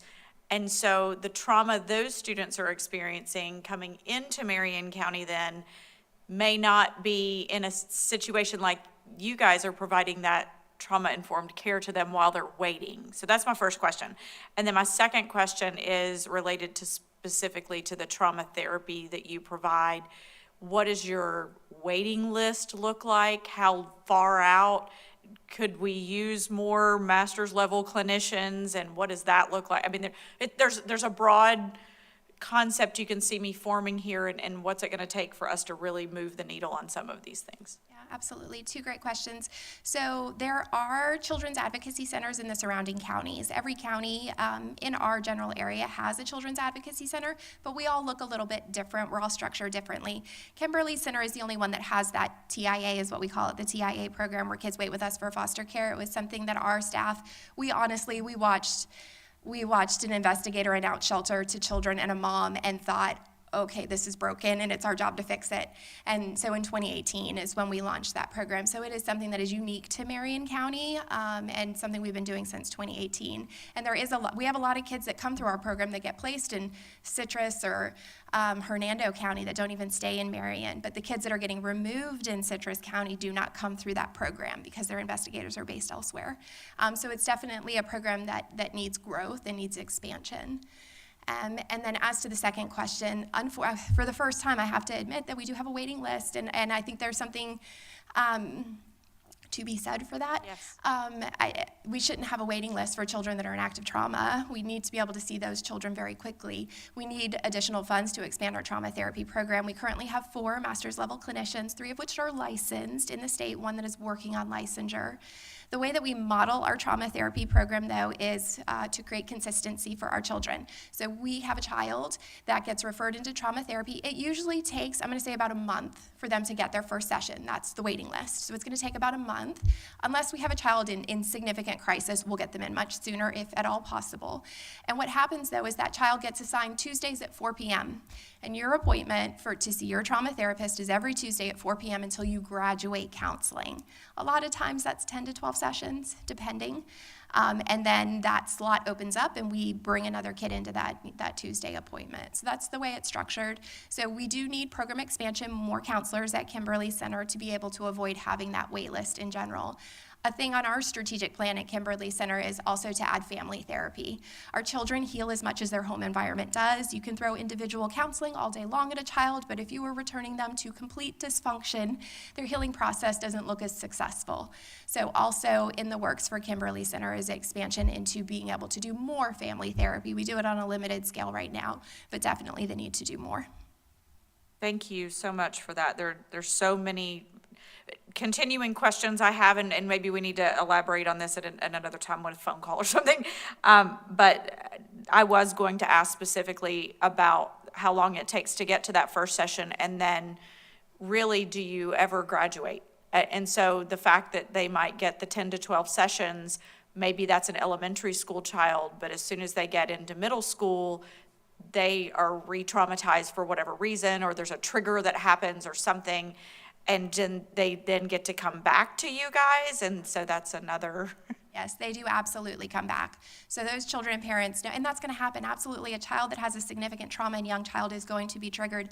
And the skills that we gave them at 5 years old to manage the trauma looks different when they're 13, 14, 15. So yes, we do have many kids that'll come back to us, not because they didn't get quality services at the front end, it's because they're at a new age and stage and they need appropriate information related to that. So those families do absolutely come back to us. And there was something else I was going to add. If the child is coming through on the investigations day, so when the child is there for their forensic interview and their medical exam and they're being removed, if a child is exhibiting some significant behaviors that make us think they need an immediate crisis counseling session, they get those. So we pull somebody and we will do an initial crisis counseling session with the child. We'll assess if we need a Baker Act or if we need to do anything like that. But we do make sure those immediate needs are being met.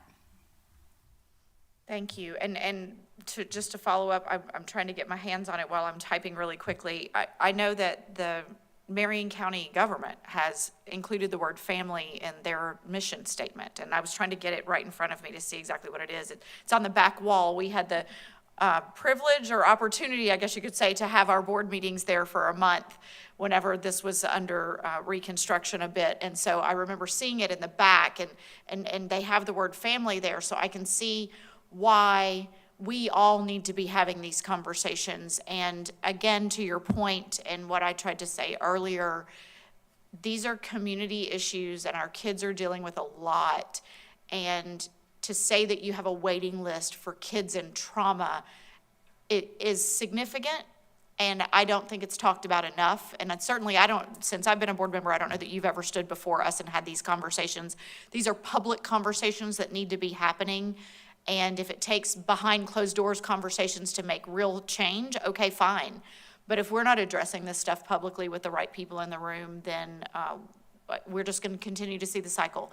And I, for one, and I'm sure fellow board members agree, ready to have those conversations to see what we can do. I know you partner with our staff and all, but let's talk publicly about what we can do as elected officials with fellow elected officials in this community to really move the needle on issues our community's facing.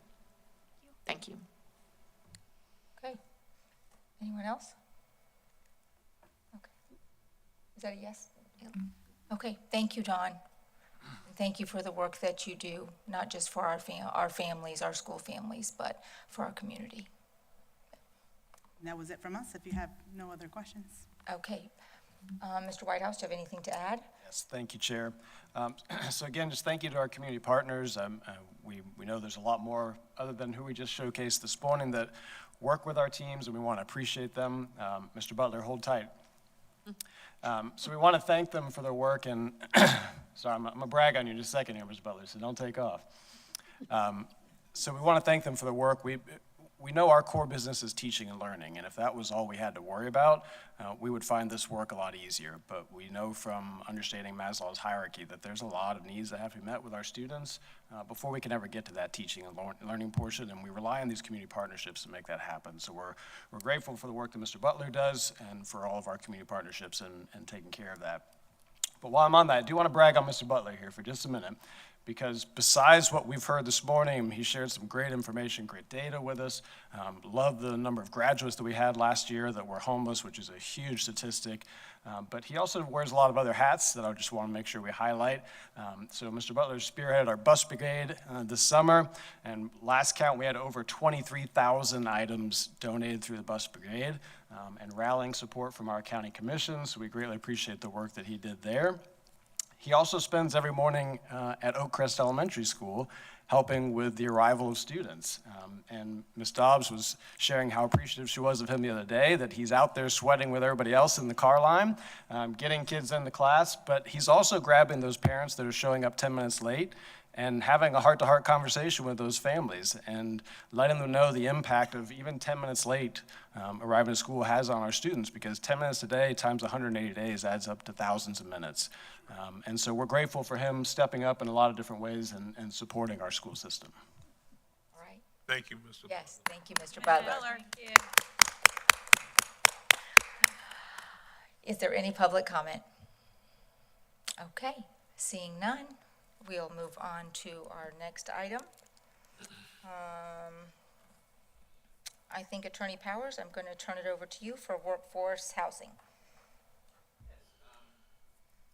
Just a quick update, we did have a legal team meeting, myself and the attorneys with the Upward Housing attorneys. Mr. Blackman was present. I had to duck out for part of that meeting. Mr. Blackman, Ms. Usher, and Ms. Brown walked through some line by lines on our red lines. I think it was reported to me that most of the issues they worked on were resolved, and there are several more that they've scheduled for another meeting, and then they'll intermittently be having a meeting with staff. Mr. Blackman, is there anything else you wanted to add about the context of that meeting at this point? Okay, so overall, I understand the meeting went well, but there's still plenty of work to do, so we've got a schedule for continuing the same. Thank you. This chair just turned the gavel over to me for a few minutes, so we're going to continue to move on with the meeting. We're down to the part of any board comments concerning. Oh, and actually, I will, if you reach over there, actually, you don't even need to. I'll just go right into it. Before we get to board comments, I had also an announcement to make. Board members, I'm notifying you that Attorney Green, or designee of the DGH Legal PLLC law firm, has informed me that advice is needed regarding case number 2022 CA 220, styled Evan Eckenroth versus the School Board of Marion County, Florida. Pursuant to 286.011 Florida statutes, the Government and Sunshine Act, on behalf of Attorney Green, I'm requesting an attorney-client session with the board for the purpose of discussing the evaluation or compromise of said matter. I have asked the board's clerk to cause reasonable public notice of the time and date of this attorney-client session and the names of the persons attending to be published. It's suggested the attorney-client session be held beginning at 9:02 a.m. during a recess of the September 4th, 2025 administrative briefing and work session scheduled or as soon thereafter as may be heard. Thank you. As required by the statute, only the following individuals will be present. Each of the board members: Lori Conrad, board chair; Eric Cummings, vice chair; Dr. Allison Campbell, board member; Nancy Thrower, board member; Dr. Sarah James, board member; Dr. Danielle Brewer, the interim superintendent; Daniel Blackman, staff attorney; Jeremy Powers, school board attorney; and Ms. Green, Esquire, or designee of the DGH Legal Law Firm. I've asked a court reporter to record the session. Also, as required by statute, her notes will be fully transcribed and filed with the board clerk. And upon the conclusion of any litigation or settlement of all claims arising out of the matter, the transcript will be made public record. And so, Mr. Chair, if you're, have we passed the gavel back? Passing the gavel back there? Okay. Madam Chair, if you would recommend that the board hold an attorney-client session pursuant to section 286.01 Florida statutes to discuss any pending matters. Okay. September 4th. What's the date? And then if there are no objections, the attorney-client session should occur during a recess of the September 4th, 2025 administrative briefing and work session starting at 9:02 a.m. or as soon thereafter as the matter may be heard. If that meets with your approval, Madam Chair. Okay, what was the date on that? September 4th, 2025. I'm sorry, I thought, I tried to hop out real quick to go to the restroom and thought you all would continue with workforce housing, and so I've missed. I moved through it quickly. Okay. So we already have a meeting scheduled for that day, so we'll be a That's part of that correct. meeting? Okay. Yes. All right, thank So you. what we would do is we would start the meeting at 9, and then we'd immediately go into recess and call a 9:02 a.m. meeting for the attorney-client session, and then move into the attorney-client session. When that's done, we would continue with the remainder of our meeting. Okay. Sounds good, everybody. That works for everyone? Yeah, we're here anyway. You just need consensus on that, Attorney Powers? And that's, I just made the announcement, and Okay. so if that meets with your approval to make that recommendation for what I've already set up for the meeting and for the timing, as well as for the court reporter, then it proceeds forward. Okay, great. A recommendation is given for September 4th. All right. Very comments and concerns. Okay. Do we have any public comment? Okay. We're at board comments. What's that? We're at board comments. Okay, thank you so much. I figured that we were. Thank you, Attorney Powers. Board, I'll open it up for comments. I'll start with you, Elena. Ms. Martinez-Young, sorry, we've been sitting here a while. Ms. Martinez-Young? No, Madam Chair, thank you. All right, thank you. Attorney Powers, anything else for us? Yes, briefly, I just wanted to say that we had an interesting discussion regarding the McKinney-Vento Act and also homelessness among students, which is a topic that touches frequently the truancy court that we deal with, because many of those, despite our best efforts, many of those students are habitually truant because, you know, as we said, I think that Mr. Whitehouse put it quite well, the Maslow's hierarchy there, when you're struggling for a place to stay and shelter and everything else, getting to school is often difficult. In addition, though we do provide that transport at some great expense to the Marion County schools, we provide transport that it does take a couple of days to even find out where the student is, and then to get the transport, to get the route, to get someone out there to take a shuttle van to go get someone, bring them back. Those are all things that transportation does daily in the background. That it's even if that only takes a few days once we find the student. It takes a couple of days to set up the transport. By the time we get there, that may have been a very temporary condition again. And so the student can't get to school until that temporary condition is fixed. And then once it's fixed, it may break again within a couple of weeks or a month. So it's an ongoing issue. At the numbers that we're talking about with student homelessness, we're approaching about one student who meets the McKinney-Vento definition of homelessness for every 40 students. It's about nearly one in every one of our classes. So that is a significant number, even though it's only around 1,600 right now. That's still a very, very high number. For adults, I would recommend that you might want to look into watching. There's a movie that is a sort of a semi-documentary. It's not an actual documentary, but it's called The Florida Project, and it addresses homelessness. It's recommended by a couple of homeless agencies. The Project on Family Homelessness recommends it. I would say that viewer discretion is certainly advised, but the point is, it does follow specifically schools and truancy issues and homelessness of parents in Kissimmee, which is a known problem. It's of course dramatized, but it's the hotel atmosphere, the hotel living environment. It's more common here in Marion County than we think as well. If you've ever driven behind buses and seen, as some do, the huge number of students that are getting off in hotels that you probably would not want to stay with your family for even a single night, you would understand that that there's a big need there. Anyway, the movie's called The Florida Project. I think it's on Netflix. It was the 2017 Cannes Film Festivals where it was introduced. Watched it, made an impact on me, and I think I think it sets something in your mind that keeps you thinking about the fact that it's an ongoing issue to deal with. So, apart from those factors, legal department news, I think I've probably given you everything I've gotten so far. I've been trying to make sure that I email you whenever I have new updates, and if you have any questions, of course, or any specific things that any of you board members would like to know more about, please do feel free to reach out to me. I have a quick question. When are we going to talk about policies? We are working, we've gotten all of the initial policies done and ready to present to the board, but then about 3 weeks ago, we got some additional policy updates from Neola. We've already gotten with Mr. Blackman on those. He's gotten with staff. Those are mostly edited. We do, I think, have a couple that are still working on.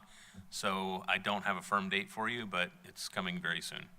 I know that personally, one of the ones I had requested us look into was transportation of student athletes in a 15-passenger van. And we have a policy, and there's state law, but other districts are doing it.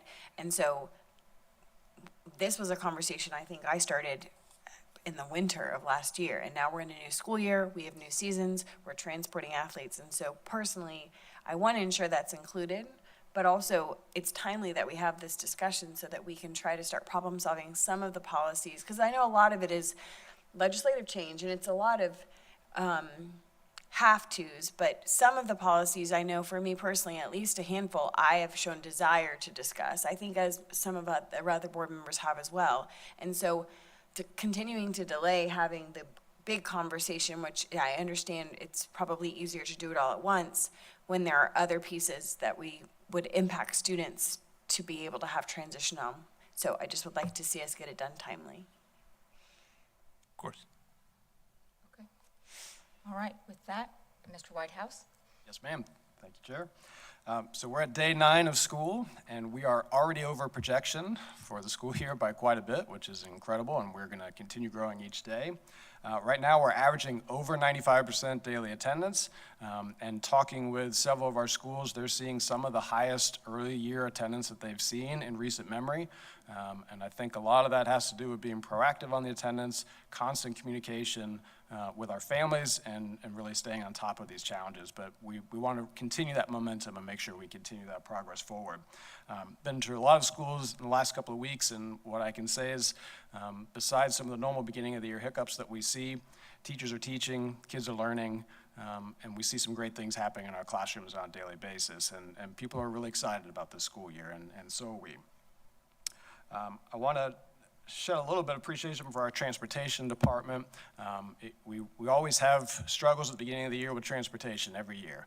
We just know it's a matter of fact. We have families that move over to the summer and forget to update their address with us. We have families that switch schools. They went from a car rider at their last school, and now they want to be a bus rider, but they forgot to tell us that they want to be a bus rider. We have students that show up with physical limitations that we have to address, new IEPs that show up.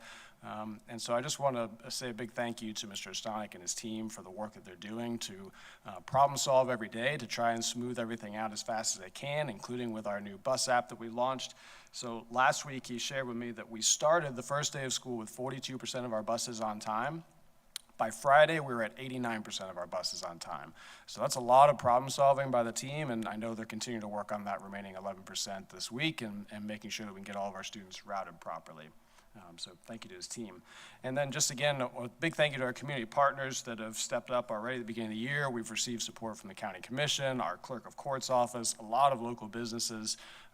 We have a lot of work to do in education, and we can't do it alone. And so we just thank you to all those folks that step up. And one of the things I really love about being in Marion County is that when we have a need, people step up to the plate and they're willing to help us with that need. And I think the more that we can continue to partner and offer support to each other, the better off it's going to be for all of our students. So thank you. All right. Thank you, Mr. Whitehouse. Dr. Campbell, are you ready? Sure. Okay, thanks. I saw you turn your page. No, I know. I wanted to make sure I captured something from before, because I want to first mention a couple of quick things, and I promise I'm not going to talk long on these.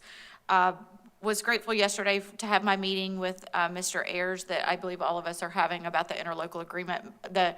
The meeting actually coincided with his conversation that he has regularly with JB Pro. So I actually came into his office and was able to sit there and hear some of the challenges that they're continuing to experience because of municipality systems.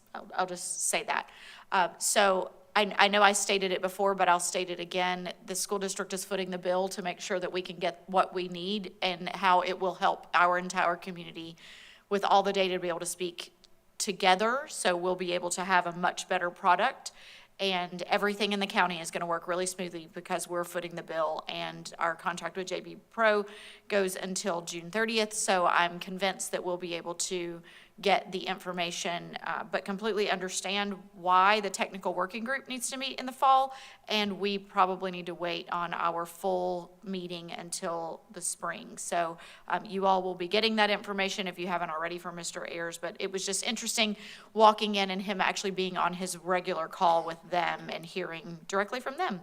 So I also wanted to say, when I met yesterday with Dr. Brewer, in the superintendent's conference room, we now have a really large map on the wall that shows the vastness of Marion County, that has all the little pinpoints of all of where our schools are located on the county line here and on the county line there. And so whenever you see it like that, I asked Dr. Brewer, and if you all agree, that might be in a smaller form, not necessarily an 8.5 by 11, but still a smaller form, would be a good leave behind for our legislators to actually have in their district offices and or in their Tallahassee offices.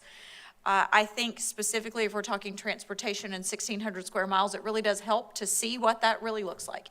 And so I asked for that, and I think that might be something hopefully that the team can, now that we have a new name for high school CCC, it will say that, not CCC, it'll say, but I think it would be very helpful for them to know that. And so speaking of legislative priorities, I am working to try to schedule upcoming meetings. Thank you now to, I seem to say thank yous after all the meetings, but thank you now to Rep. Chamberlain, who spent significant amount of time with us this past week talking about those priorities and his commitment to save one of his bills for an education initiative. So we're just trying to figure out exactly what that will be and what that language will look like. I will be speaking, as I told you earlier, with Representative Booth this week to talk about that language on attendance, and I'm so grateful that we'll be able to be a part of that conversation again. I'm working to schedule legislative meetings with Rep. Grow, Rep. Henson, and Rep. Gentry. Now, I got an email while I've been sitting here that Rep. Grow his team is asking if we would be willing to come to Inverness, which is where his district office is. I'm like, if we have plenty of notice and we know exactly when it's gonna be, then we can make that work, or at least as many of us as possible. And I'm committed to do that. And so anyway, I think that's part of their concern or challenge, is just learning where we need to have those meetings and when. But I did make a note, Reverend Cummings, of and what I wrote here was homeless student documentation and like articulation agreements at no cost to the governmental agencies that need that information. I think that I can certainly submit that as a priority recommendation, or members of FSBA can do that. So if you wanted to submit it, that would be totally fine as well. I will do it for us if you would like, or the reason I present that as an option is because having sat in those legislative priority conversations with FSBA, sometimes there are things that other members submit that don't necessarily make the platform, but when the lobbyists understand that that's an issue, then it makes it another way around. And so the conversations start happening in Tallahassee. So I can present that, or if you'd like to, Reverend Cummings, you. Okay, so I will submit that not necessarily as one of our priorities, but just submit it so it can become a topic of conversation. And I think that I would like to have consensus if we want to change our priority that specifically right now says September 1, that we change that to be the first day of school in a respective district. If that's consensus, we've had those conversations now. I think that seems like something that we can go ahead and change. Before I submit them to FSBA, I want to make sure that we have that. I also think that that is a separate item from the chronic absenteeism. So right now they're listed as one bullet item. I think they are separate. And then I may have more information for you on gifted. We got something from Dr. Brewer overnight about gifted. I'm doing a little bit more digging into the rulemaking and how it's worded, and maybe we'll have a specific recommendation on what we want for gifted apart from a categorical for them and pulling them out. I'm looking at federal law and some other things about that, and I think it is just a Florida-specific thing that we can fix. But it looks like the original definition was created in 1977. So just trying to get into a little bit more of that. So maybe Tuesday evening in our board meeting, during my board comments, I'll try and have specific language that we might be able to, other than just what we have right now. I think the more specific we can get on what we're asking for, apart from funding, because I think there are some other things that we can do, rule changes and things like that, that will change how gifted education is delivered statewide, and then the funding can follow. So I believe that's all I had. Thank you. Thank you, Dr. Campbell. Ms. Thrower? Thank you, and while we're on the topic of legislative priorities, I think that we should probably just continue to add it as an agenda item. Okay. For work sessions, because chances are we're going to discuss it, and then that way it'll be publicly noticed. Okay, great, thank you for that. And let's see. I will start with, tomorrow's Friday, and that means truancy court, which is at 9 a.m. Tomorrow at the courthouse. So I think pretty much all of us have been to truancy court now, and I like how Judge King was doing it last year. The cases that looked like things were going to move forward in a not so positive way started being heard first, so that the parents that were there for early intervention got a chance to see, hey, this is what you could be looking at. So it's a good strategy. Change your ways while you still can. And yeah. Sad for the reason, but we're doing what we need to do, and I am so happy that because of the combined efforts and energy, as you pointed out, Chair Conrad, it'll be a happy day when we don't have to have as much conversation about this, because it's just happening because it should be. And 95% average daily attendance is the highest, I think, that we've had in a long time. So hopefully that'll give us the wherewithal to keep swinging on that. I would like for our next, at our next work session, when we're talking about legislative priorities, to continue to massage that language on 5-year-olds. We got some good feedback in our meetings with our state reps. I love the idea of having kids start at 5 years old still be voluntary. I think there is some solid data that some kids have some maturing to do, and since kindergarten has become so rigorous, it may not be the best fit for them. But if they're going to put them in and register them, they will be held accountable for attendance. To me, that only makes sense. And it's not a punitive thing. To me, it's just a common sense thing. And yet the parent can always say, you know, if their son or daughter's been in kindergarten for the first couple weeks and it's just, you know, really too much for them, then they can withdraw them. And hopefully we can have a conversation at the school level about programs that may be available that would better meet their needs, you know, to keep their learning going during that time. So I'm pretty excited about this. This will be a legacy item for this board if we're able to make this happen. And it'll be so far beyond that, so good for kids. So that's pretty cool. People say, well, what do you do on the school board? It's opportunities like this that are really great moments where, and what you did with the civility code, having that in every school. I think both of you, when you came on the board, that was something that was really important, and it was, and there it is. And every time you walk into a school, you can look at it and say, hey, tremendous hand in that. That's pretty cool. All right, so truancy court tomorrow, and then there's someone in this audience that has just been smiling during the whole work session.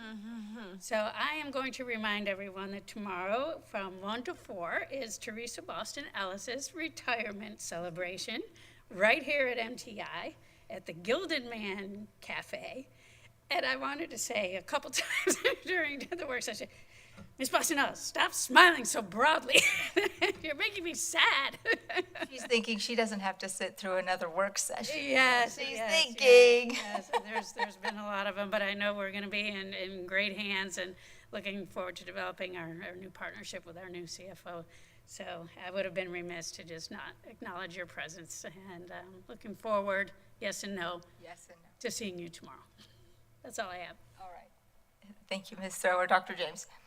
Thank you. I wanted to let the board know, only because I inquired about it. The firm we chose for the superintendent search, that contract will be on the September 9th board meeting. I know we had been waiting and we knew that would be coming in September, so I just wanted you all to know that. And then I guess my question would be to Mr. Whitehouse to go to staff, when then will we have a work session, not that week, obviously, but the week after, and then on the 18th, will there be a work session agenda item about the superintendent search, or will there be, when will that firm, if you could just maybe firm up kind of what a timeline's gonna look like pending board approval on the 9th, it would just be nice, especially because 2 of the board members were not privy to the conversations we had, and so we did see a brief timeline when we looked at the firm's packets, but I think it would be nice now that we're moving in that direction to just have an updated timeline of kind of what this is going to look like. I enjoyed all of the conversation today, and I think that it highlights the work that we're doing as a community for our students. Oftentimes, I think Marion County Public Schools, that our job is the kids, and that's right, but they're the community's children, and this takes a community effort because the students are in front of us for 7 hours a day, 180 days a year.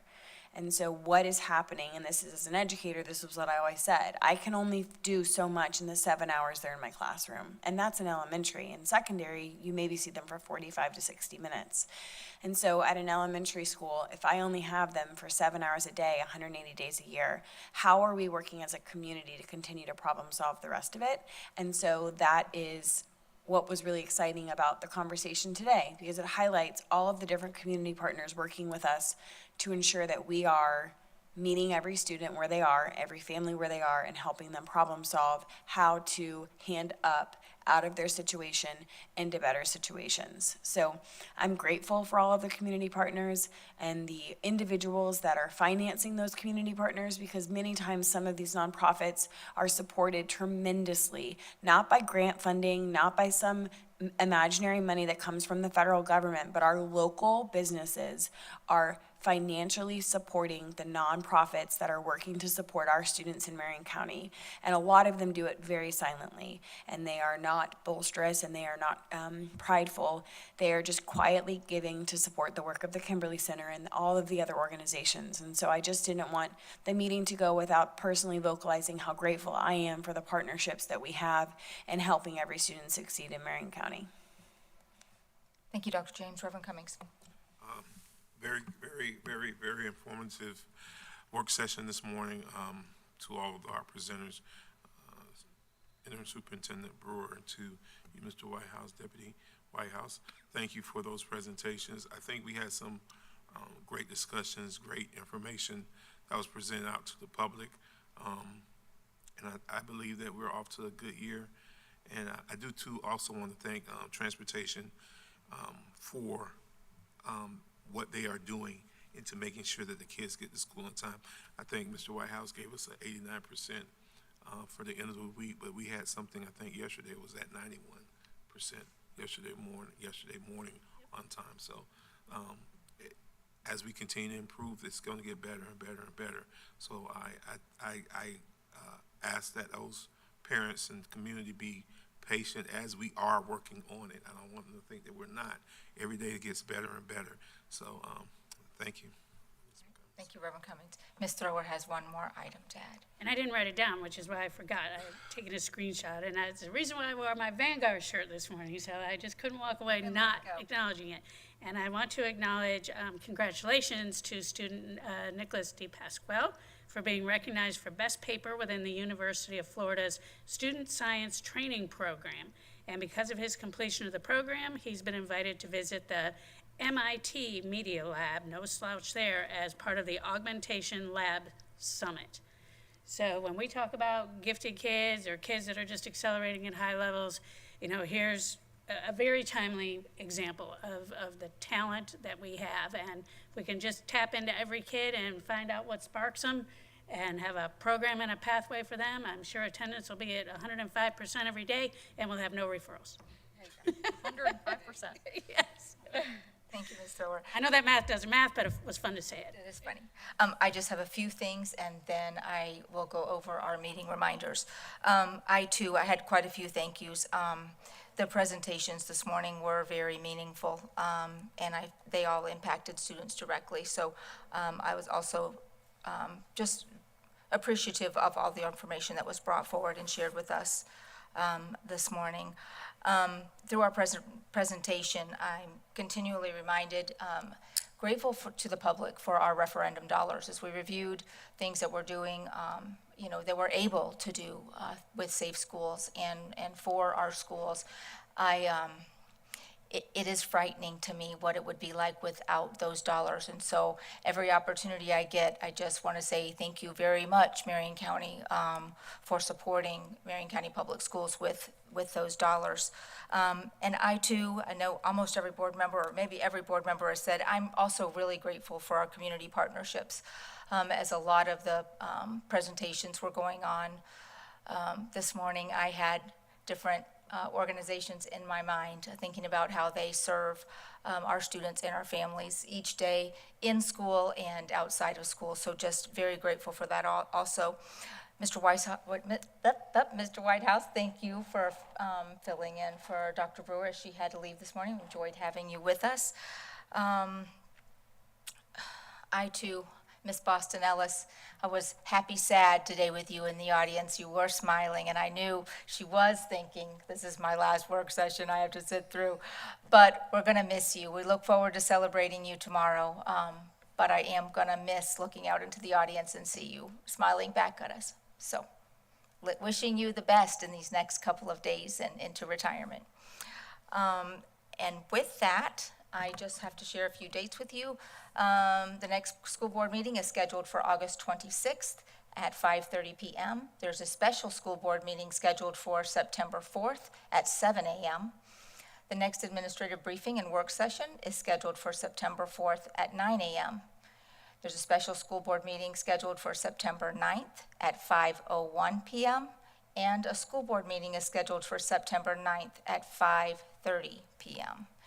And if there is no further business, we will, Madam Chair, just a quick clarification for the September 4th early meeting at 7 AM. That will just be an early reentry. We have one early reentry. There's no disputes or anything of that nature. okay, all right, thank you very much. If there's no further business, we will adjourn at 12:33. Thank you, Board.